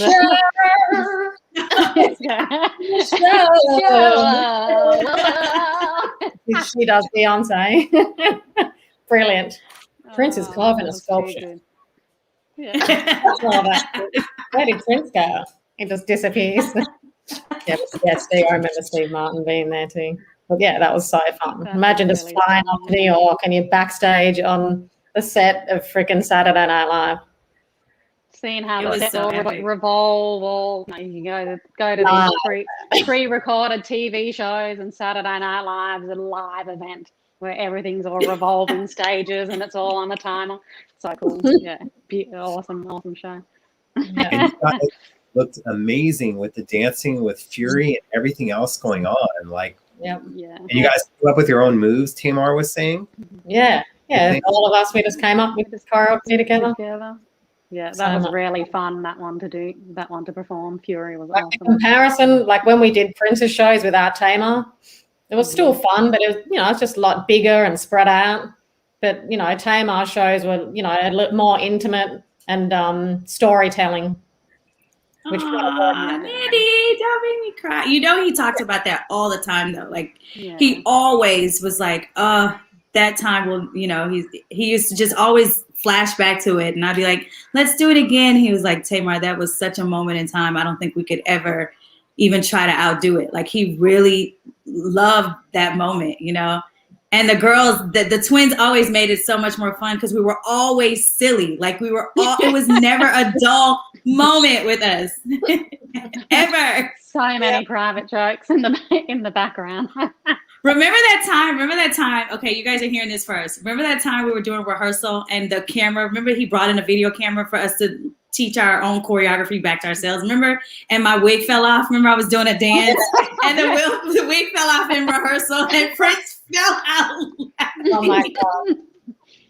Like Jeremiah, you should have seen his face. Hilarious. So many fun. That's just a perfect Prince comedy moment for him to react off of. You couldn't have done it better, Tamar. It was hilarious. He was like, oh. Brilliant. Oh my God. And it really did feel like, you know, the Tina Turner and the Arquettes, because Prince made us wear like, he had us wear like dresses where it would just show our legs and then our arms are all covered. And we're like, why can't we show our arms? And he's like, ew, like he doesn't like the look of arms, like it's naked, and then he likes leaving the legs, just the legs, and he's like, it's really suggestive, you know, with just having the naked legs and then everything else covered.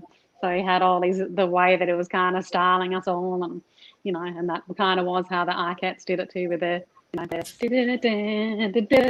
yeah, so Tina's legs all out. That's it, and hair. Tina Turner's legs and hair. So much fun. Hilarious. As long as your wig isn't falling off, lazy. I'm sure our extensions had come out at one point. If me and Maya are doing choreography on the ground, laying on each other, ripping out our clippings. Tamar, I was listening to you earlier when you were talking about the Brit Awards and how we're all bending back, leaning back, breaking our backs on that rock part doing the guitar thing. So much fun. Yeah, that was always amazing. That moment in the song. Oh my God, that was my favorite moment. I have that picture in my phone. I'm gonna show it to you guys in a minute. I have that photo. Yeah, seriously. Yeah, so good, so good. I feel like I've got neck problems from all of those head whipping things. Don't try it at home, everyone. You'll get a bad neck over time. Because he would always push us there. He would always push us to like do something. Remember for the BET Awards, you guys were crawling on each other's backs. Remember for 3121. Remember? That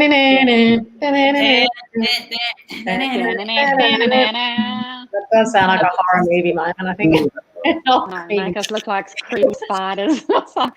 I feel like that's a guy's move though too, and we've got like 6-inch heels on, mini skirts, our hair all done up, and it's like, why are we climbing on each other? I want to see that performance. Has anyone seen that one? With the fans? BT, they don't play that. The more I think about it, they never replay that performance. I wonder why. Mm-hmm. Yeah. Someone will have to post the YouTube link. I'm sure it's there somewhere. And then that you can find it for us. There they go. Oh, yeah. Oh, Tamar, with your curly hair. I love it. Is that a photo from the performance? This is from, I want to say Miami. So it wasn't from the televised one. Anything? No. Can you send me that? I've never seen it. Yeah. And then those intimate shows were so good. Beverly Hills Hotel show after that. And we're going to get to the Super Bowl. I see a bunch of people asking about the Super Bowl performance, but you know, you guys would be doing the house parties to the Roosevelt, Beverly Hills Hotel. What experience did you have? And I know that you brought your mom with you. How was that where you were meeting all these different people? You're talking about those private shows we did there? Yes. Which ones? At the house party? The house party, Roosevelt, whatever you guys remember. What's his name? Dirty Dancing. What's his name? Patrick Swayze. Patrick Swayze. Getting up on stage, totally wasted. Was dancing with Maya like in Dirty Dancing. All this going on. Yeah, he's inspired by us and going back to his Dirty Dancing days. Yeah, it's so cute, kind of. But it was a bit like, I think Prince, like when he exited the stage, he said something like, there was kind of like a running back joke, like alcohol, ladies and gentlemen. As he left the stage. I don't know if he said that, but I think me and Maya thought he said that. I think he goes, that would have been better. I can't remember. There was something back afterwards that we were all commenting because it was totally out off himself. I mean, even sometimes when Stephen Hill would play that funky music at the house parties, he'd be a little bit hesitant. As soon as Prince said, anyone know this song?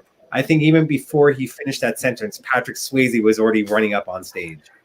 Yeah. Do you remember? It was he was wearing a red shirt, I remember, and then that's when the photographers that were there were actually taking shots of that. Who else was there? What other celebrities were there? That night, you had Nika. Nika was Costa. A lot of big guys. Jessica Simpson was at that show. Michael Strahan was at that show. He was dating Nicole Murphy at the time. There were a few others, but from that show, that's who I remember. Yeah, you've got a better memory than me. I just remember Patrick. Those ones that's what I was like. I think, those ones were such a blur. The shows at the house felt a little bit more like, I guess, intimate or interactive for us, because on those shows we would just perform and then we're off and we go backstage. But when we performed at the house, after the shows would turn into like a salsa night, and we'd just connect with all, people that are showing up, and everyone's just walking around, all the celebrities under the sun. I remember there was someone. It was before selfies. It was all before selfies. Like we really had like it was just a cool thing that we had. Like it was no errors. It was no, it was so cool. It was cool. It would only let certain people in. Like there were certain celebrities that were trying to get in, and that he would he would block them or not let them out. I don't know who it was. There was someone. It was Kesha, I think. Kesha trying to climb over the fence or something. There was some artist that was trying to get in and climbing over the fence. That's what I heard. I don't know, something like that. But then there was a demo or something. Hilarious. Sorry, Tamar. We didn't even know at the moment like what it was. We were just in the moment. Like we never even looked at. I just remember Taraji P. Henson came out of the kitchen, because everything was vegan, and she'd be like, "What is in these fries?" And you'd be like, "Hey, girl, this is normal for us. That's French fries. They're vegan." You know what I mean? Yeah. I remember Morgan Freeman was there, and I used to always think, relate to him as if he's my dad, because he's got freckles and stuff, and me and Nanny were all like, can we get a photo with you? And he was just not. He was so just like not impressed. This is my downtime. Like he's trying to enjoy himself, and we got a photo. I'm like, look, we just got on the boat from Australia. We've got to get as many photos as we can, You should see the photo, like our faces. Look at this. Dad, we love you. Dad. Yeah, and I remember Jada Pinkett Smith was like up on stage jamming at some point. That's right. She posted that though. She did. You guys, she posted it. I'll tag you in it. She tagged my name. I was like, Jada Pinkett is like, she posted the entire thing, and I was like, oh my God. Yeah. Yeah, and I just remembered she was dressed like casual as hell. Like she was hanging out at home. I love it. Just relaxed, She doesn't care. Didn't care at all. Oh, is that Hemi? Sorry, it's Hemingway. The dogs are wrestling, and I've got a light there, and they were like about to knock it over, so I've got to separate them. This Shakespeare's down there, and this is Hemingway. Cutie. Hemi.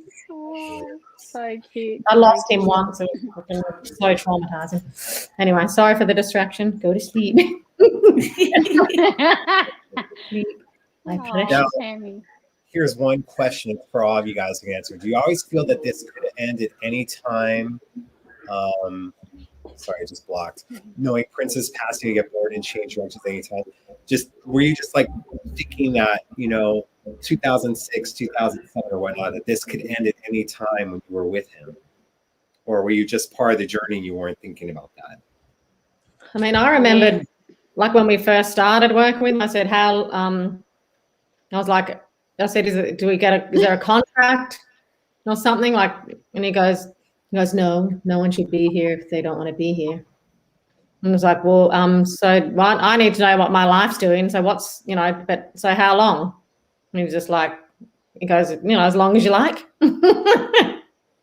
So yeah. People don't know. That's why that's what we were. What are we doing? That's what I was telling Dr. Funkenberry. I was like, he never lived like past the day. He was always in the moment.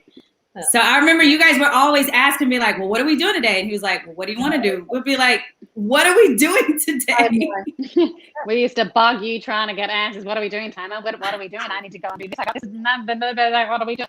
I don't know. Tamar's just like, I don't know.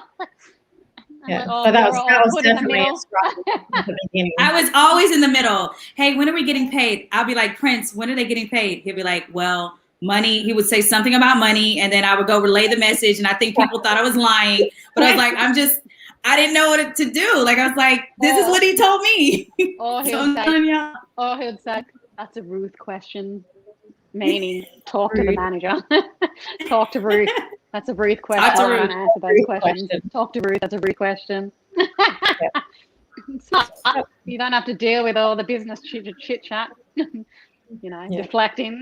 But he'd pick and choose when he wanted to insert himself in the business role.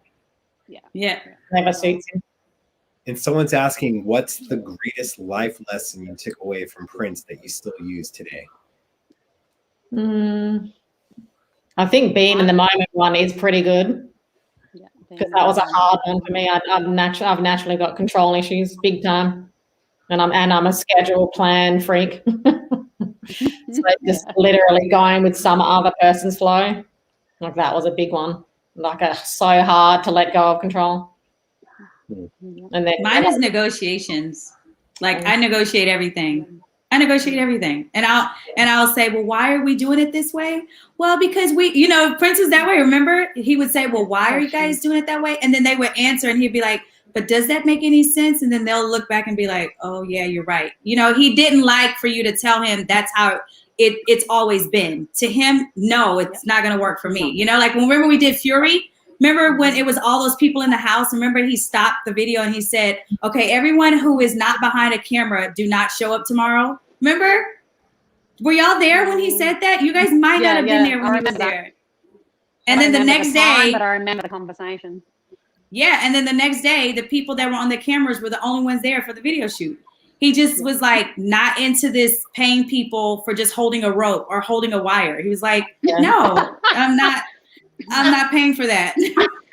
And me and Maddie have actually moved through the whole film thing, and Maddie's a director now. So we know exactly what it means to have every single person doing those little roles. Things are going to get missed if there's everything has to happen now, and you do need all those people. But just let things be what they are. It doesn't have to be as perfect.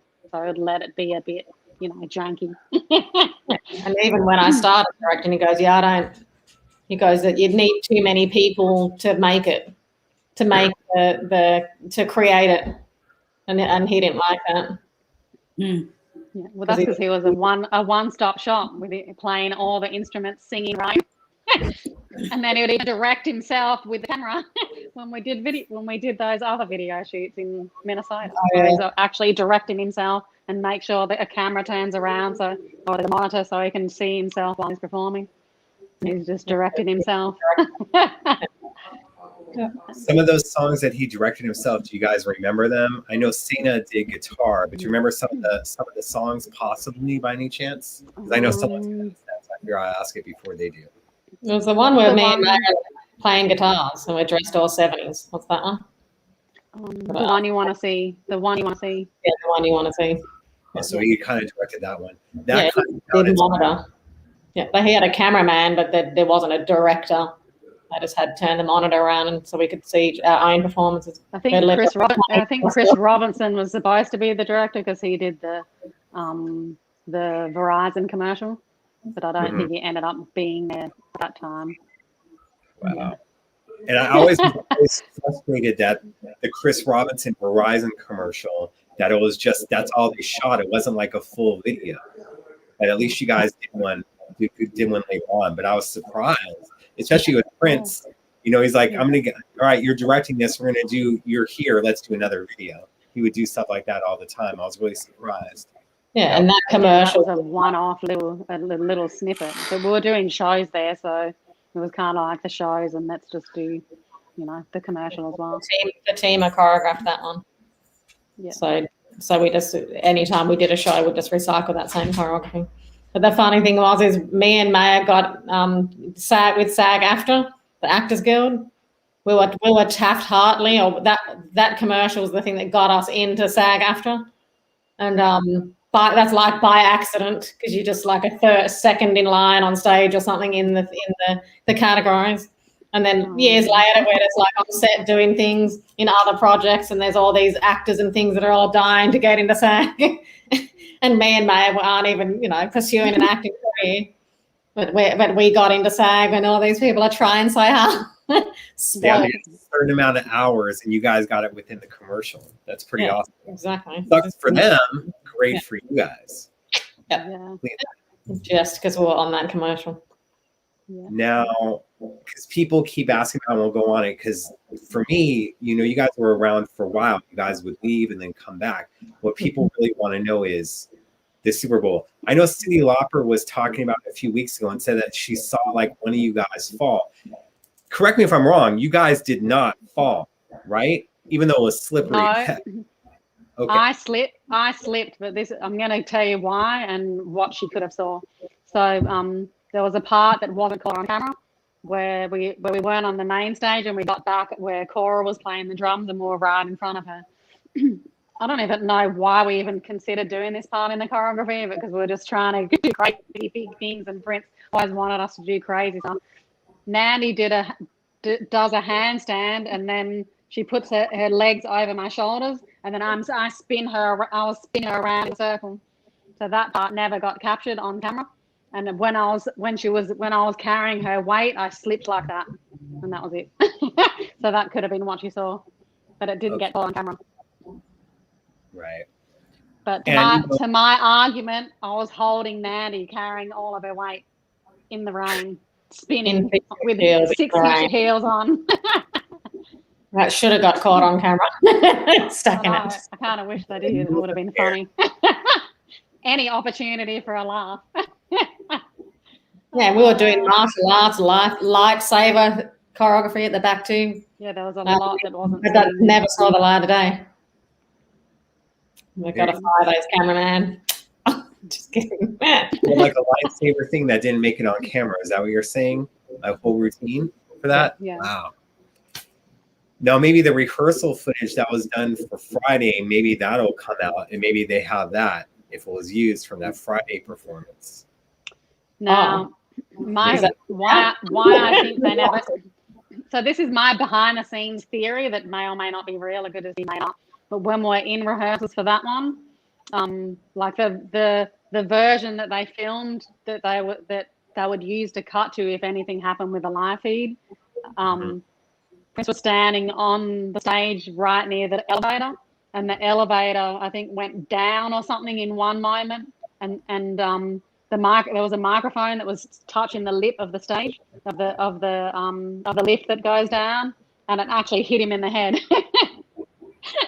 in the recording. So I was like, yep, they're not going to use that one. So then when it started raining, I was thinking back, I'm like, well, of course he's going to brave the storm and risk getting electrocuted, because he would not want the footage of a microphone hitting him in the head to air live. That's my story. I don't know if it's true or whether those thoughts were in his head, but it was a good time. No. Little darling. To say, can you make it rain harder? For sure. You know, with that, it gives him another reason, like the whole theory of when he's talking about the rain, we can use the rehearsal footage. He's like, no, can you make it rain harder? Yeah. So please do it. Still, Tamar, what are you drinking right now? Is that wine? So I want to tell you a story. At the Sunset House, me and Maya walk in. Prince and Tamar are sitting at the head of the table, drinking wine out of a straw. I was like, What's this weird sci-fi world that I just walked into? To this day, everyone is just like, why are you drinking wine out of a straw? And I'm like, you will never understand the story, but it's because of Prince. But I have to say something about the Twins. So when I saw the Super Bowl performance and it started raining, I was just like, oh my God, this is going to go down as the best show ever. And so the rain is happening and I'm seeing the boots they have on because we always wore the highest of heels. But the whole time I'm like, these son of a guns are not going to miss a step when this rain comes down. Like, I knew they weren't. Like, that's how great they have always been. Like, we've never had an oopsie daisy or none of that. And so when I saw them on stage, Shelby in the highest of heels, I'm like, oh my God, like, this is epic. And then when they brought it back around for this year's Super Bowl, and I was looking at it and I was like, I would be wrong if I tweeted that there will never be a greatest of all time Super Bowl halftime show. But everybody knows that was like by far the best show ever. Yeah.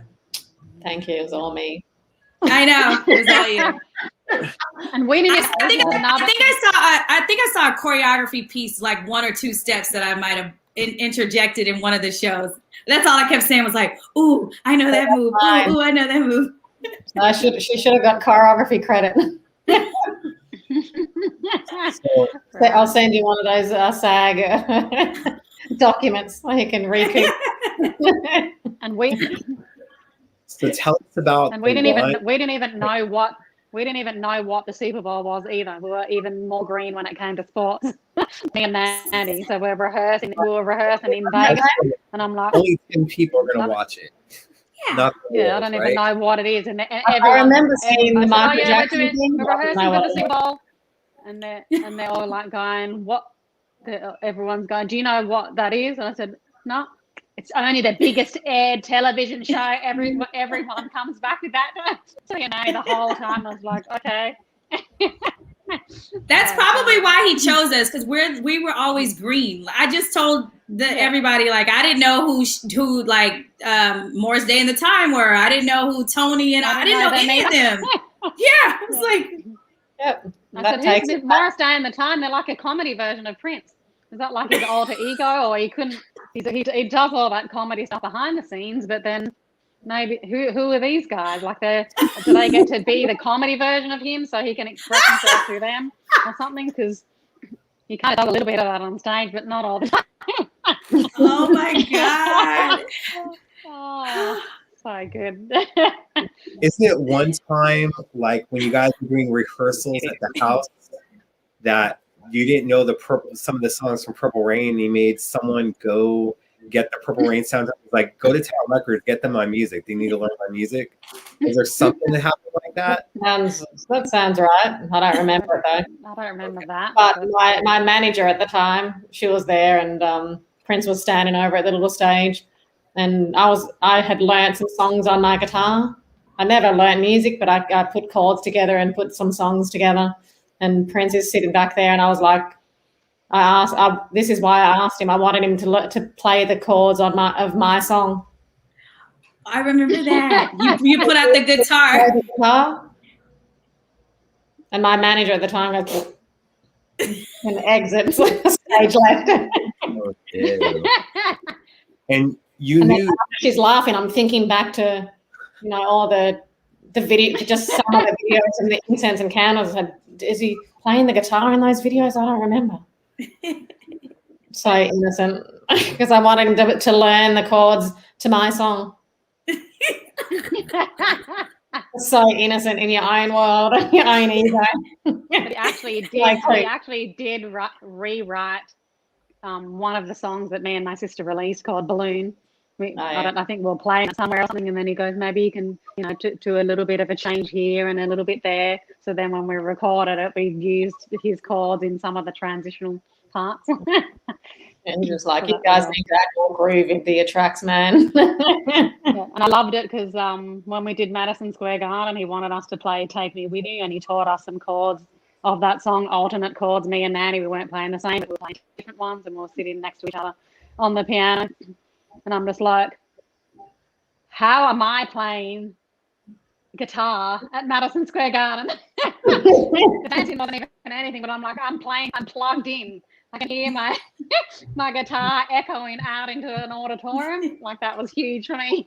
The dancing was, whatever, but the guitar playing was like, that sounds epic. That was my favorite music part. we plugged in. Yeah. Hey, but Plugged you knew into the music. stuff. You knew Michael Jackson's stuff, right? You definitely knew theirs. That's all we knew. That was our music history. Right? Thank you guys. Yeah. Like I said, you guys were around for a bit and you played the Guard and you did the Welcome to America tour in those dates, and then Welcome to Australia. Going back there and performing. I know we touched base on it years ago when you were on, but I'm just curious, how did that feel for you guys? Those shows in Australia. That was an emotional time because our mum was actually before the tour started. We were actually in Australia looking after our mum. We were like full-time carers for her, with me and Nandy and our older sister and older brother. So he wanted us to he was preparing for the shows, and of course he wanted us to be there because it's our country and stuff. And he calls us up and he goes, "What are you guys doing?" And we just said, "Oh, just taking care of mum. She's sick." He goes, "Oh, I'm sorry to hear that." Blah blah blah blah. And then it kind of ended up going into this whole kind of way of pretty much how do we start rehearsing when we're taking care of mum and he wants to be in Australia. And mum knew that it was coming to, and she was sick and she was on the verge of passing away. And I remember her sitting on the bed, and it was so cute. She's all sitting there. She's in pain, obviously, because she's about to, transition. And I remember her sitting there rocking like this, in pain, saying, "Hurry up, Prince." So cute. Like mum was trying to hang on because she really wanted to go to those shows. So that was like a really kind of emotional and bittersweet time for us doing those shows. And unfortunately, she passed away before the shows. But for us, we ended up leaving before mum passed away to go back to LA to rehearse. Now, it wasn't because of the rehearsals, but it was because mum, on a spiritual level, we knew that mum was never going to leave with us there. Like she were her babies and she just didn't want to let go. And so that was like a big deal. And I'm like, okay, if me and Nanny let go and kind of detach, it will help her transition, and it did. And even some of us, a lot of our spiritual friends and people that were helping mum, on her transition were like, she's not going to go. Like she wants to be the best mum for you guys. She's not going to go when you're here. And I said, all right, okay. Yeah. And so we could feel it after a while, and we were there like for 4 months, and then we came back to LA and started rehearsing, and then she passed away. Yeah. So that was kind of like. What did you say? Shelby. Shelby. Mom loves you too. Love Shelby. Yeah, my dad loves Shelby too. He keeps talking to her to this day. I love Shelby. That woman, she was really sweet, Shelby and Dad had a dance together after one of the concerts, and we got to bring him around. That was a big deal too. So we got to bring Dad with us in the tour bus, and he came to rehearsals and saw all the performances, and and so that was really cool. And it was like the tour was blending our two families together, our Australian family and our American family. Mm-hmm. Yeah. You were definitely that. Remember our friend Adam, he ended up making a t-shirt with mum's face on it, and we called it mum merch. So during backstage and everything, me and Naya were running around in mum merch with mum. Oh, mummy. Oh, she was the best mum. Yeah. One thing that did happen, our nephew's fiance, which I think it was fiance at the time, they're married now, but they were engaged then. She was really emotional because mum had passed away, and she wished she could be there, and she was really upset. And then after one of the shows, she was in the bathroom crying, and we're going, "What's wrong, Sonia? What's going on?" And she said, "Mum came through." She said that she felt mum go into her body, and that she could feel mum's little shoulders grooving in the concert. And Sonia couldn't remember the show. So mum pretty much got to see asked perform with Prince at one of the shows in Melbourne. So she was there actually. She was. Yeah. She actually came in and pushed her way in, and Sonia was all upset and emotional. But Sonia said, "I wish Mo was here." So she kind of called her in. Channeled her in. Yeah. So cute. So Mum got to go. So And you guys did everything from the Super Bowl. There's so many things that we forget. I see people bringing up the 21 Nights in London, the O2 Arena. Mm-hmm. And Tamar, I still want to know about the wine in the glass and the straw. We're going to get into that. But the O2 shows, how were those? I mean, because, I know he performed with, Elton John in Vegas. He was the only artist who was allowed to perform with this band, The Long and Winding Road. And I know he did that in London. And you had Matt Damon and all these different celebrities that weren't exactly, I'm not sure about the house parties, but it was a totally different experience. How are those 21 Nights shows, especially after the Super Bowl, a worldwide audience? Just curious. Yeah, they were really fun. Will.i.am was there on those shows too. I think I remember us hanging out backstage and socializing, and I forget what he was doing in London. He was doing something out there. Brett Ratner, one of the director from Rush Hour, he was there. That was where we got connected with him, and now we're friends, and he's a sweetheart. And, he's like Matt Damon a character. Matt Damon, oh yeah, he's a beautiful man. With his wife, big heart, his adopted daughter, stepdaughter, and we were playing games backstage with the kids, and it was really cute. What's her name was there too? Selma Hayek. What's the other girl? Penelope Cruz. Penelope Cruz. She was there. Cruz. Yep. She was running around having fun, and Elton John. I remember Prince disappearing on people, and I was starting to get a bit frustrated because I'm like, all these people are backstage. It was after the shows in the green room, in his green room, and he'll just be gone. I'm like, what is he even doing? Has anyone seen Wedding Crashers with Will Ferrell? And he calls out about his mum saying, "Mom, Meatloaf, what is she doing back there?" I thought with Prince, what is he even doing back there? The party's out there, everyone's there. And I just pop in and he's just sitting on the computer. Yeah, like he was the king or something. He was the king of ghosting. To this day, that I learned that from him too. Like when people come to the house and game nights, like I ghost. He's the king of ghosting.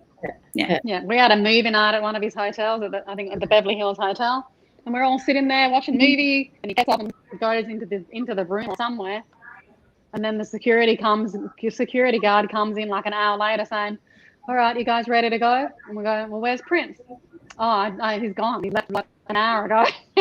Yeah, that was always the case. Remember, it was like Guapale was there that night, and her brother, and at the Beverly Hills Hotel, and he left and went to the room, and we were all sitting there just laughing and kikiing and da da da da. Next thing you know, he's like gone. You're like, what? Why did you invite us over to be gone? Yeah, we don't get it. Occasionally he would leave to get changed and do a wardrobe change, and then he'll come back out with a new outfit on. Probably more at the big parties. Three changes in one night. The Hollywood ones. Yeah. Were y'all there? Were y'all there when we went to the movies in Minneapolis, and it was Sheila? No, it was Vegas. It was Sheila E., her mom, her dad, her sister, me. Were you guys there? You guys were there. You performed at the show. Why weren't you there? We should have been there. I remember doing the Minneapolis movies. I remember the Minneapolis movies going there, but I don't remember going to the movies in Vegas. Yeah. Maybe it was Minneapolis. Maybe it was We did the same thing at the movies, though, in Minneapolis. Yeah, leave. Organize a whole busload of people. And then he wouldn't be there. Yeah, he private screen. He'll watch 5 minutes or 15 minutes. And if he's not feeling it, he'll be out. He would leave. And I'm like, well, I'm enjoying it, so I'm staying. Yeah. And then everyone's like, staying, should I go? Oh, right. Everybody was like, I don't know if I should stay. Then if he would invite us and people wouldn't go, then he'd be like, you're not going. And then he wouldn't show up. And then eventually you caught on to him not showing up. You're like, are you going to be there? Okay. If you're not going to be there, I'm not getting out of my house to come and watch a movie. Like, Well, only doing it for you. I love being curled up or cuddly at home. Like, really want to go out anyway. I remember when there was times where the after shows, because me and Maya weren't choreographed into them. And then when Shelby ended up joining the band, she's like a kid in a candy store. And we're like, yes, he can focus on her, and we're going to exit that. Not show up at the other. Fresh meat. Taking a freaking 15 minutes of fame, just killing it. He was mad at me in New York when we did Jay-Z's after club party. He was so mad at me. He did not call me until like 1 a.m. And he was like, "What are you doing?" I was like, "I'm in the bed." I was like, and he was like, "Well, we're over here as so-and-so and you should come through." I was like, "I'm in the bed." So he was upset, whatever. Ended up going over there. And next thing you know, the party is like lit. And I'm like, what is happening? You know, he was good for that. Like calling you up, and he would get offended if you didn't like want to come hang out at 2 a.m. You're like, I'm asleep, you know? I want to say something. That there's something about that, like speaking of what I feel like I've taken from Prince around living in the moment. So I once I started practicing that myself. I wasn't practicing it with him. It was kind of after he passed, and then the practice of that kind of hit me for myself. I'm like, oh, this is what Prince was doing. This is how he was living. And I actually started practicing that, and I went to a few events in Los Angeles. And I left when I felt like it, and I didn't say goodbye to people. And it wasn't, it was because I was practicing living in the moment that the feeling of saying goodbye, it actually felt like the past already. Like going into that conversation felt like the past, and I would just walk out. So there was like 3 events in one day that I went to, and it shifted out of that moment, and it has the experience of feeling so free. Well, it's free in the moment with no attachments to anything. Us in our human bodies, you can feel all attached to that. Well, they didn't say goodbye and all blah, blah, blah, blah, blah, blah. But I get it. I get what he's saying. It's just pretty much being like a free spirit, doing what you want when you feel like it, and keeping your mind. That keeps the momentum and the energy of your trajectory moving instead of anything getting old and stagnant. Like he would say, ew, the past, don't talk about that. Oh, Prince, remember when you told us about The Secret and you sat us all down and we watched that video and blah, blah, blah, blah? Ew, the past. I don't want to talk about it, even if the past or even the future. He didn't want you to say like what are we doing next week, or what do you want? He'd be like, I'm not even there yet. I'm not even tomorrow, you know? And you're right. You had to learn. If you did not learn certain things from him, for you missed the whole moment of why you were there. Like, he was just this nugget of just like wisdom, just walking around. And he laughed a lot with us though. Like he was always laughing, like, ha ha ha ha ha ha. You're like, what is so funny? I asked him once, I said, why don't you plan ahead? Because I'm looking at all his teams just scrounging around last minute, and I've got empathy for them because they've got a big job to do, and it's all in 5 minutes. And he goes, it takes me out of the moment. I start worrying about the future. If I plan too far ahead, then I'm going to be constantly living in the future. But if I plan a little bit closer, then I'm only thinking about it for a short amount of time. So it will keep you present when you're not focused on the future. And what you were saying, Maya, with the whole saying goodbye to people, we, humans feel, obliged to say that because we don't want to be rude, or we're worried about being judged. Yeah. But then there's a certain power that comes with it, and that's it's kind of like a vortex. He'll just suck you into his vortex, and then when he's gone, he took all the power out of the room. It's like, and then all of a sudden, everyone just hanging there, and you feel like we did it. We always had something to do. We were always laughing and acting we're always doing it, but it was because he curated it, and it's like going to a party and the host leaves. Yeah, imagine if Jeremiah just clicked off and it was just the 3 of us. Okay, well, what are we gonna do now? Brilliant.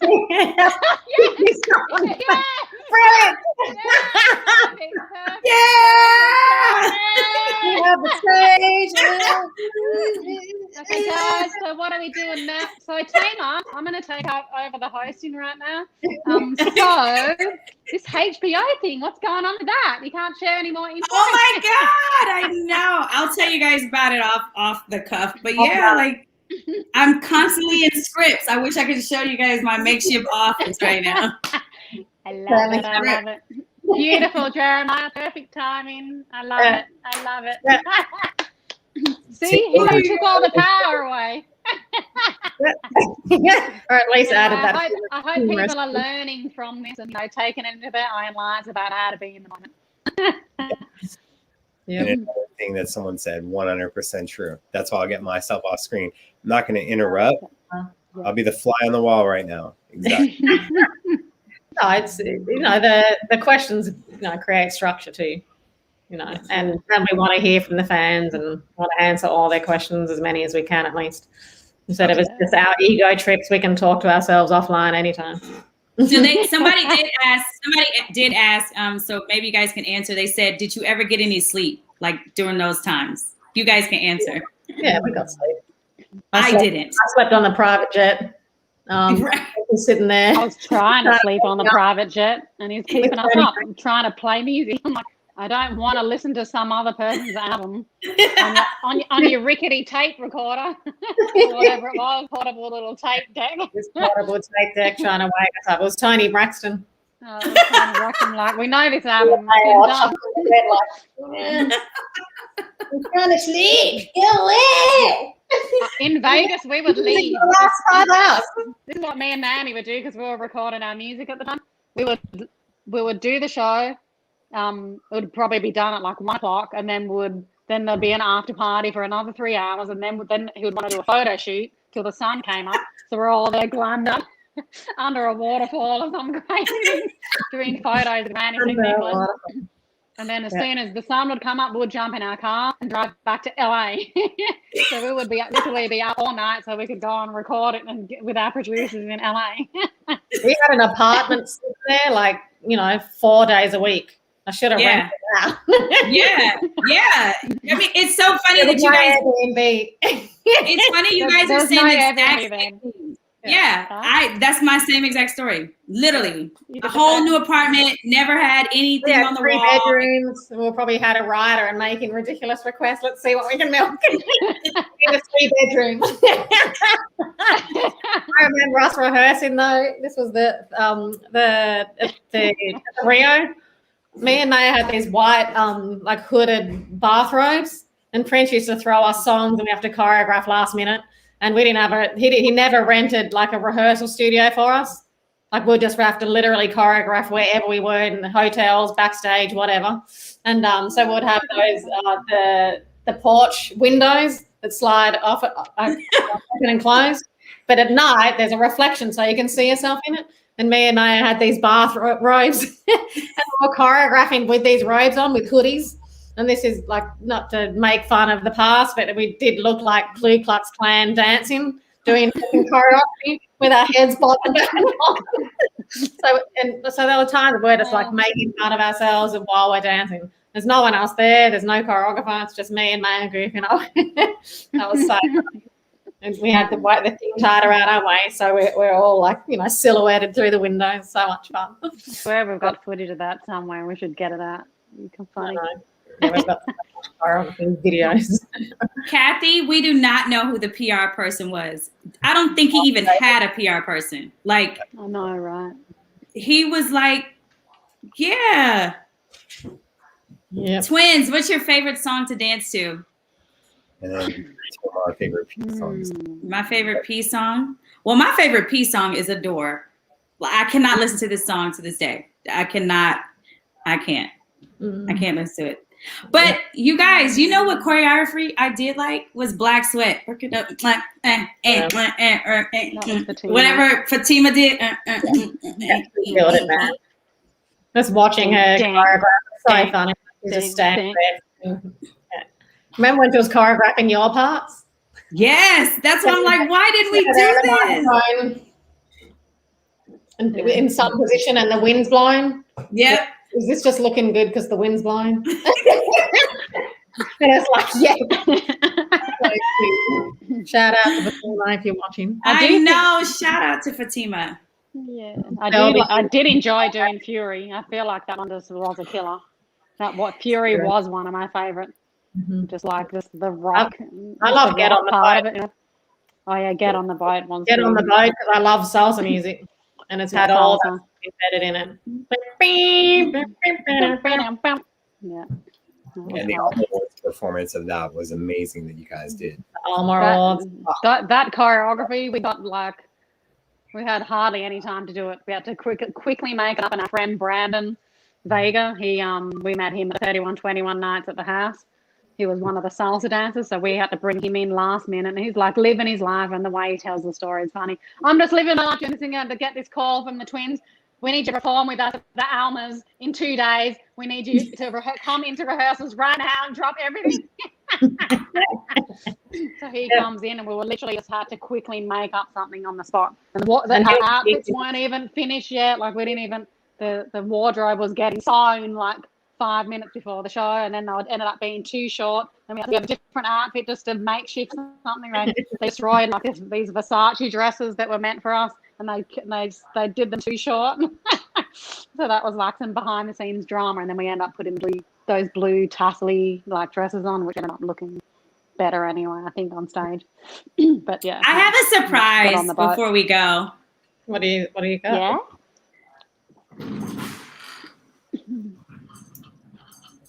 Look what I found when I came back to Houston. Oh,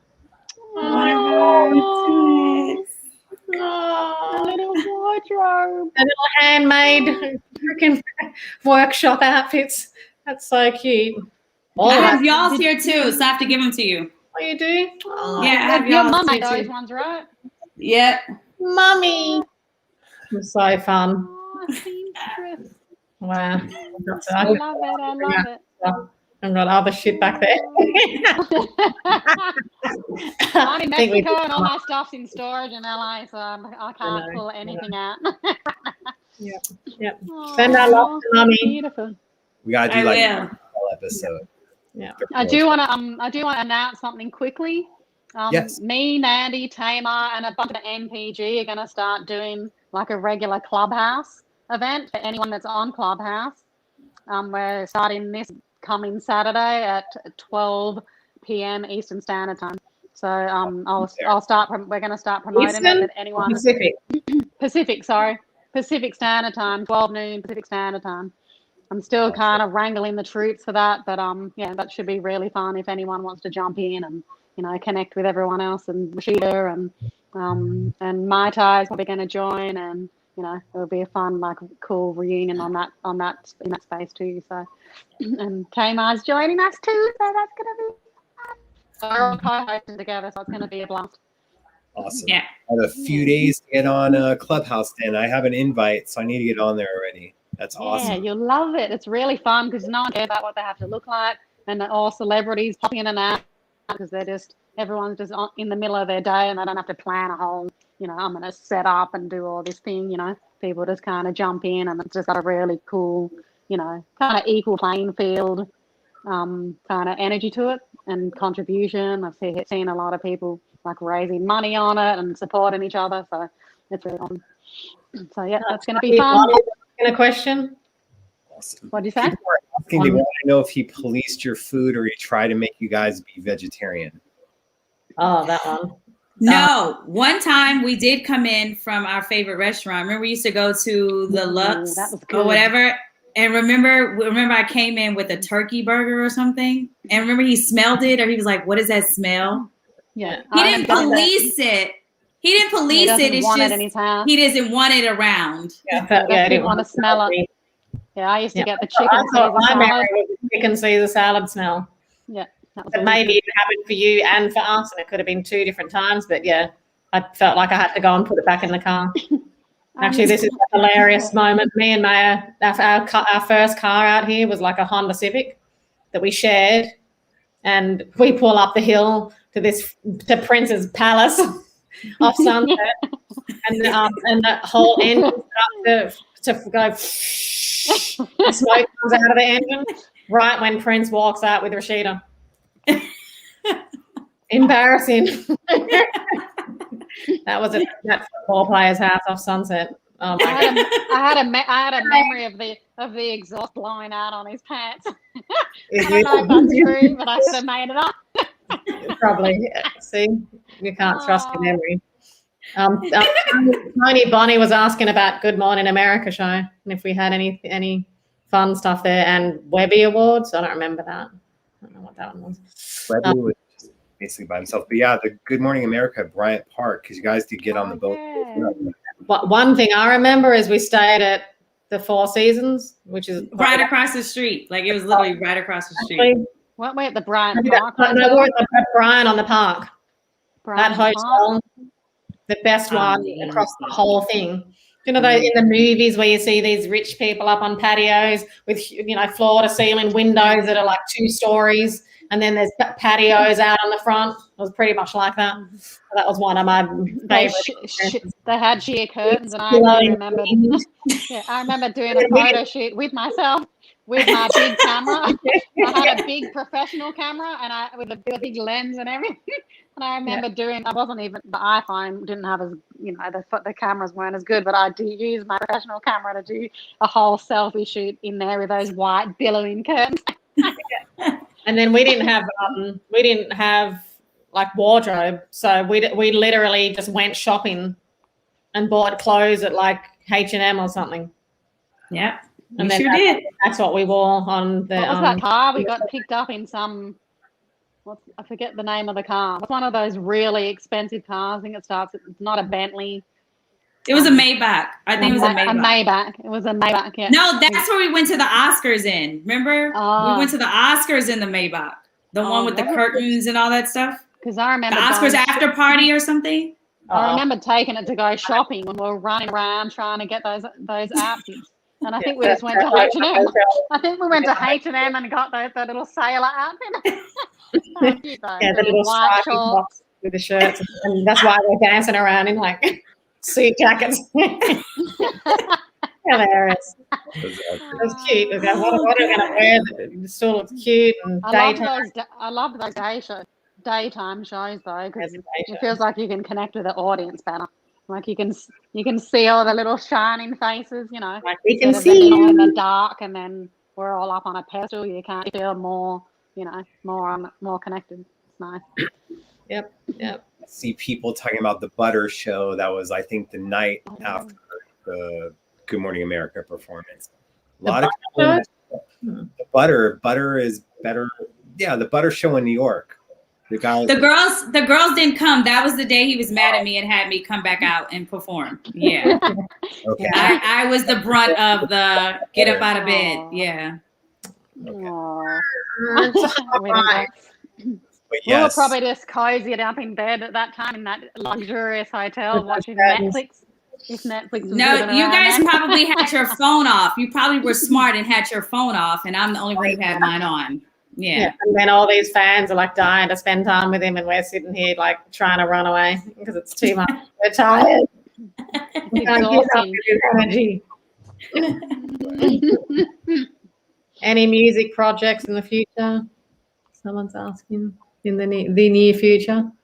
I'm directing now, so that wouldn't be an answer for me.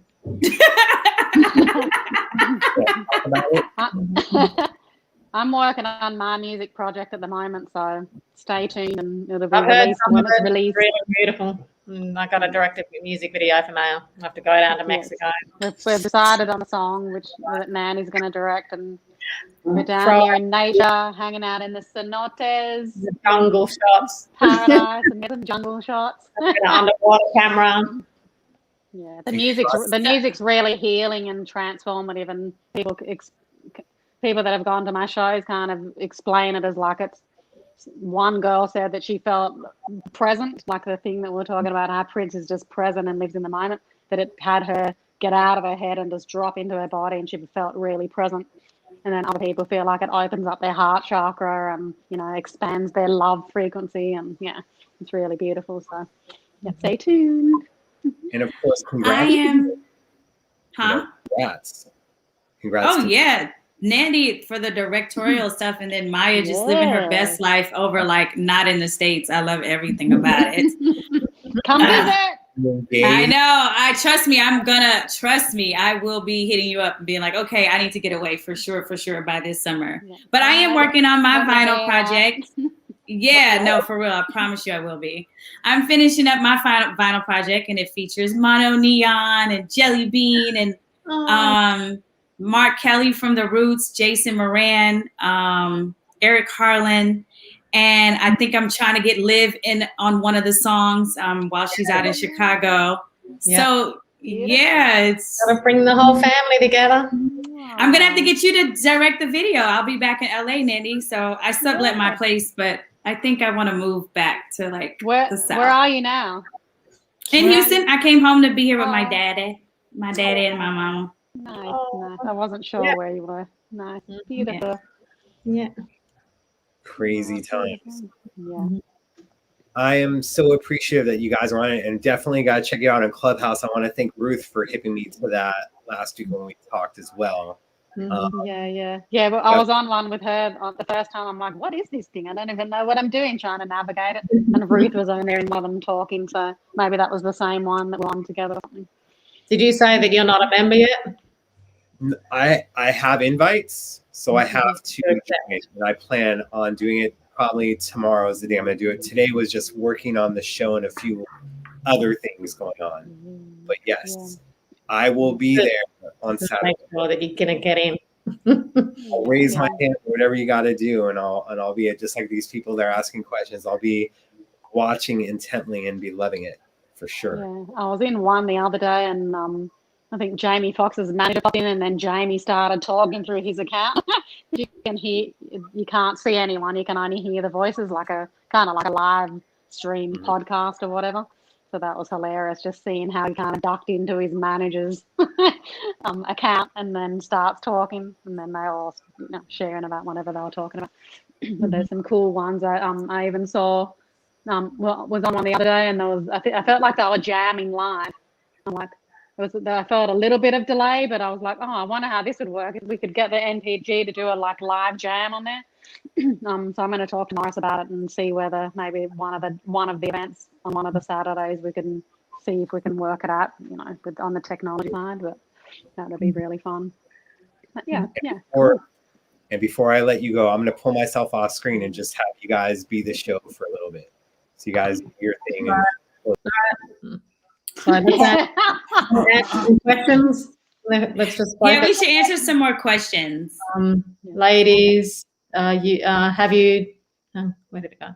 Have you did anything with Maite and Sheila? We did the tribute show for the BET Awards with those guys, which was really fun. Just a whole all front women. One thing I loved about that show was we're all getting older and our backs are hurting. She goes, all the women, everybody that's on the floor, no shoes. And me and May are like, yes. We had to put sneakers on for those little wheelies when we roll around on the stage. But we just, we took our shoes off and running around barefoot. We had to scrub them a lot afterwards, but we were very happy. Yeah, the one where Sheila that was the BET performance. She was all sliding on her side, all, killing it. So cute. I was so proud of her. I was really impressed with her arrangement. Shelby, yes. Just freaking killed it. Yeah. Anyone else? What about the wine glass? It's just Prince just felt like if you drink it out of the glass, you stain your teeth. And so every time I had wine, he would be like, want a straw? And it just became the thing. So it's a kind of a cool little memory. Yeah. One thing that came up for me and my partner since we've been down here is I got gifted actually from my friend, a good friend of mine, the actress Rosario Dawson. She gets a lot of she's in the conscious kind of sustainability conversation a lot, and I think she helped bring about the like plastic bags. Like you have to pay for not plastic bags, but getting rid of the plastic bags. So you have to pay for the bags in the shopping centres to have to force you to recycle. So she ended up giving me a gift of this cute little sachet, it's like a little zip bag, and inside of it, it's got a stainless steel little metal straw and a little straw cleaner. So cool. And cutlery, so you can take it with you if you're eating out or whatever. So you got to look into those cute little recyclable straws, so you can bring it with you and not waste, not kill. It kills heaps of turtles, and the straws are really bad for the environment. So I'll send you the link, and I think they're called Conscious Cutlery or something like that. So they're really cool. But, You always do the straw thing. You love just whipping that out. And Heck yeah. when you're out in a restaurant or something, and I don't need your straws, no, and it's more, and it's, it's healthy around the COVID thing. But yeah, so everyone out there, go and get Conscious Cutlery and find some straws. Conscious Cutlery. I like Conscious it. Cutlery. I've got one in my bag actually, but I haven't used it because I haven't really been to restaurants. Yeah, no. Someone asked, was Prince a feminist? I asked him once. I said, why do you have so many women around? And I wasn't asking from a place of like, oh, you like all these women. It wasn't like that. Why do you surround yourself with so many women? And he just said, he goes, because they get me. I think that's the best way to describe it. They understand him better. That He women get him. Feminine. But I think he got us too, though. Like, I think he also, especially now with like, the Black Lives Matter and all the movements that's happening, and love is love. And you know what I mean? At some point, like, women in the entertainment business are not heard the way that I feel like he understood, like I'm reading the Aretha Franklin Respect memoir. And one of the things was she was trying to be a political activist a lot of times in the beginning of her career, but they were always trying to keep her to just be an artist. And I think now, and especially during the time we were working with him, it's like, you cannot tell artists, and especially women, to just be a woman or just stay in your lane. And I think for the first, because remember when I brought my friend to do choreography, and he was like, what is he doing here? And I was like, oh, he's going to help us do the choreography. And he was like, oh no, you and the twins can do this. He was like, do you see how many times you guys come up with dance moves at rehearsal? Remember? And he brought in the video camera. And that was like the first time I had ever gotten that kind of confidence to just do what we do. And I think that's what it was. Like, I don't think he was a feminist. I just think he really understood, like, women just go through way more worse things in the business. And he understood us, and I think we understood him. Like, he challenged us, and I think we challenged him, So, I don't know. Tamar, did Prince know that you fell off stage that night? No. This is what I told him later. I was like, did you know I fell off the stage? He's like, no, you didn't. And I was like, yes, I did. I was like, you can't. And then after that show, we didn't do those strobe lights for a minute because we didn't rehearse with them. That was crazy. I was like, you cannot throw strobe lights on us at the last minute. Like, no. Yeah. Oh, it was crazy. The other thing about Prince is he actually loved dressing us up. Like we're his Barbie dolls. Like, there was something about, like, he just gets to dress us up, and that was another artistic expression for him. And I remember there was a time when we went back, we were at one of the after parties after the show, and we had got off stage, and then I think maybe Tracia or someone redid our hair up and put these cute little like baby doll dresses on. They were like little black puffy dresses where we actually looked like dolls. And he didn't recognize, and he saw us from the side of his eye or something in the dark or whatever, and he was like double took because he didn't know it was us. And he thought we looked really cute, and he didn't even recognize us. Yeah, you get to dress us up, all little Barbie dolls, and style us, and it's cute. Paisley Hart said, I heard Prince say in an interview that women listen better. I haven't heard that one. Yep. Yeah. It might be right. The feminine energy receives and the masculine energy projects. Was Prince a demanding band leader? This is Dwayne Franklin. Not when we were together. I thought he kind of let us do whatever we wanted to do. Yes, but perhaps. I mean, he used to, what is it, Dwayne? He used to dock the band members, though, the musicians. I feel like us as the female singers, we probably kind of got away with it a bit more. But like Cora, the drummer, like there was shows. If he was stressed out or feeling like pressure around some type of a show or something, maybe anything that was going on in his world, then he would sometimes do that whole thing that he learned from, it was James Brown, like docking, pointing in the middle of rehearsals or in the middle of the show, you docked. and giving and docking that. But then he tried to dock us, but then he just never followed up on it. I think we were used to dealing with our mum because she's so loving, and every time she tried to be tough or something, okay. just little rats. Like my mum used to wash our mouth out with soap, or she used to threaten to do that. Like that was some old school thing. If you're cursing, he goes, "I'll wash your mouth out with soap." Oh, with soap, yeah. And we say, "Good, do it." Like we were always coming back with smart ass comments. And lost interest when we didn't show our game face was like no impact. Yeah. Someone asked another good question. Did he have something about weight? Where was that at? I just saw it. Did Prince do something about weight? Like, was he a big stickler about like weight? I kind of think he did, because like right when I started working with him before the twins, I ended up getting a trainer that he recommended. And I guess that was kind of his way of saying it. But he loved the fact that like I was curvy. But I just think he wanted me to look my best, I guess. But he never ever said anything about it, or anything like that. Yeah, I never heard anything. Mindset, sex sells, and he wanted to have it create a certain image. Like he made us dye our hair, not made, but suggested that we dyed our hair a lighter color, because our hair is naturally this color. And we dyed it lighter. We were actually backstage at the BET Awards, and Ari comes up to me and Maya and says, "Did Prince make you guys dye your hair and straighten it?" And we're just like, make us. We kind of, we're a yes anyway. I wanted my hair that color every time since I saw Whitney Houston in the "You Will When You Believe." What is it? The Preachers. What's it called? The Bodyguard? Video. No, the music video with Mariah Carey and Whitney Houston from The Prince of Egypt. Little bob. I like her hair, that golden color. I'm like, ooh, that looks nice. I like that gold. So I actually wanted. I'm like, cool. If Prince wants to just hook it up, I'm not complaining. If he wants to take on the expense, I'm not complaining. Yeah, we want to get some good hairstylists up in here.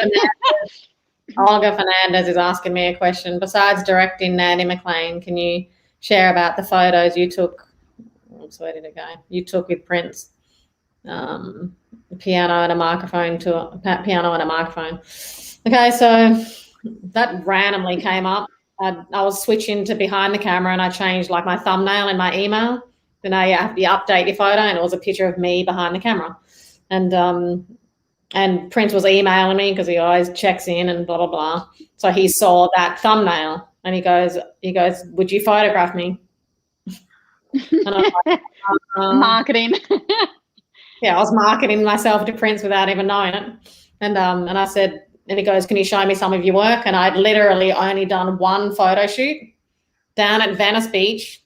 And this is the funny part. This guy's a singer, and we went shopping in Venice for his looks, and one of the T-shirts we bought for him to wear it had Jimi Hendrix on it. So then, and he's light skinned and had a fro, random. So they're the photos I sent to Prince that got me to continue, start photographing him. And the funny part is this kid that I did the photo shoot of, his cousin, his cousin was Jimi Hendrix or something, and I didn't know until we bought the T-shirt either. and I said, "Look, Prince," I said, "Do you want to do daylight shoot or do you want to do studio?" And he goes, "Let's do studio." And I said, "I don't have no idea about lighting." I said, "I just take photos and just do whatever I want, dress the subject, to make it look good however I feel, but I don't know anything about lighting." And he goes, "We'll figure it out. We've got lights." I'm just like, so literally, a lot of those shoots, he flew me out there, and we did I think 3 of them, and literally, like he's got these lights sitting there up against a wall, and we're like twisting them and turning them, and all this stuff, doing it all natural together, and and he goes, "Do you want to get dressed up?" So I get dressed up to take photos of him, and then he starts educating. He likes to be photographed. So then he'll put me in the spot where I'm going to put him, and then take a picture of it. And he goes, see that angle? And I like that angle like that. And he goes, "See how your head's down and your eyes are up?" Because he likes all that drop look. So you could say that Prince taught me, how he likes to be photographed, and taught photography angles and technique. Goes, "See all that negative space? Like, see this photo right there? Like, right. What's all this here? What's all this? Like, get rid of that." That is so dope. I didn't even know that story, Nandy. Yeah. Crazy. So I've got photos from back then that he took of me laying on the couch. Yeah, And I was dressed do up shots in his too. clothes too, because I didn't bring anything. I just wore what I wore there. And then he gets changed and goes away, and then I go in and goes, just put something on. I was like, all right. So we were just running around Paisley, having fun and taking photos. It was pretty awesome. And then we did the what was it? The Paisley Park events, and I got invited to be up on the panel with these like legend photographers. I'm like, what am I doing here? And then we're all up on stage, like kind of jealous of each other because I got to the studio, and one photographer only could do like distant to like stage photos where he didn't get intimate with Prince, or she, I can't remember who it was. And then there was another photographer that got to do just like backstage, just grabbing stuff and just like when he's not paying attention. And I would like to do photographs like that where it's just like all, on the fly or rock and roll 70s stuff from backstage. So we were literally like looking at each other all jealous. We all different eras. Area. Yeah. Pretty fun. So definitely blessed. Mm-hmm. What's that, Dr. Funk? I was, and I just don't like where it's going. So, Did we get asked to do that one? I don't know.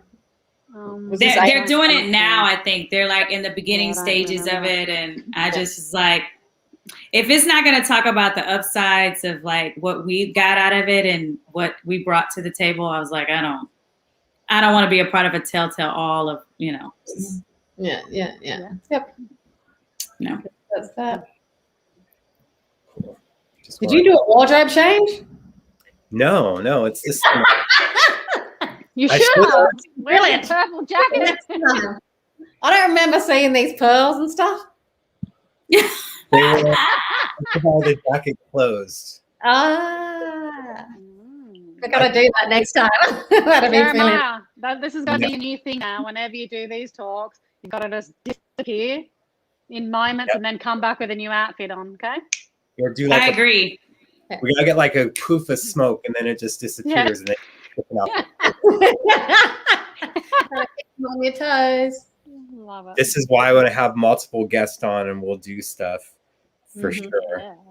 So, yeah. They love your hair, Tamar.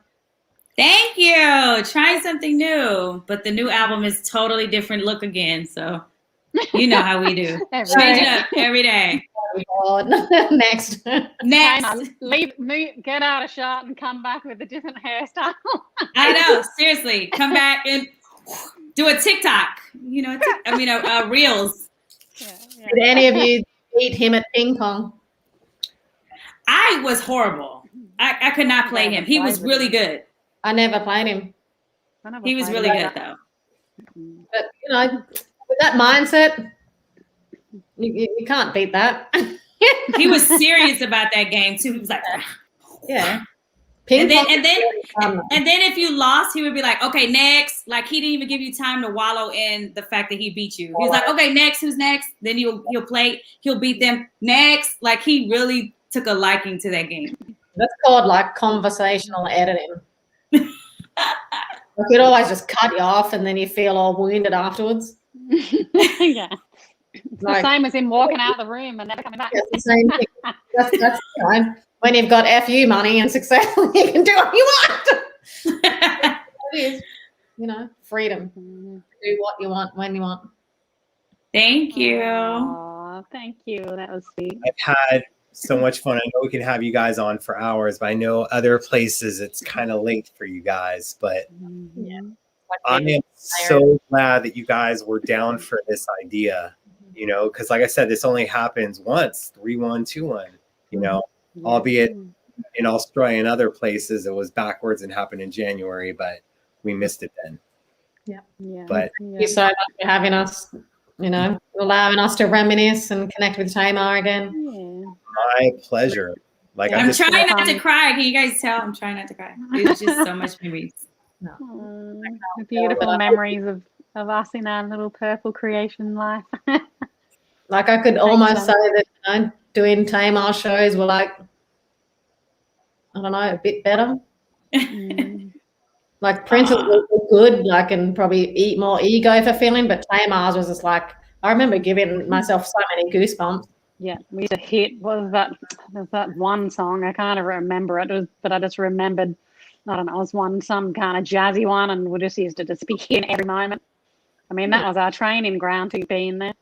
That was our first practice. Made together, you know, it was all you know, Tamar's influence and mixed with Prince, and you know, just beautiful, beautiful songs. There's all the melodic and the feeling and the heart that came out of it, you know. Yeah, beautiful. Definitely. Anything you guys want to say in closing? I know you guys have been saying it, but I just want to give you opportunities.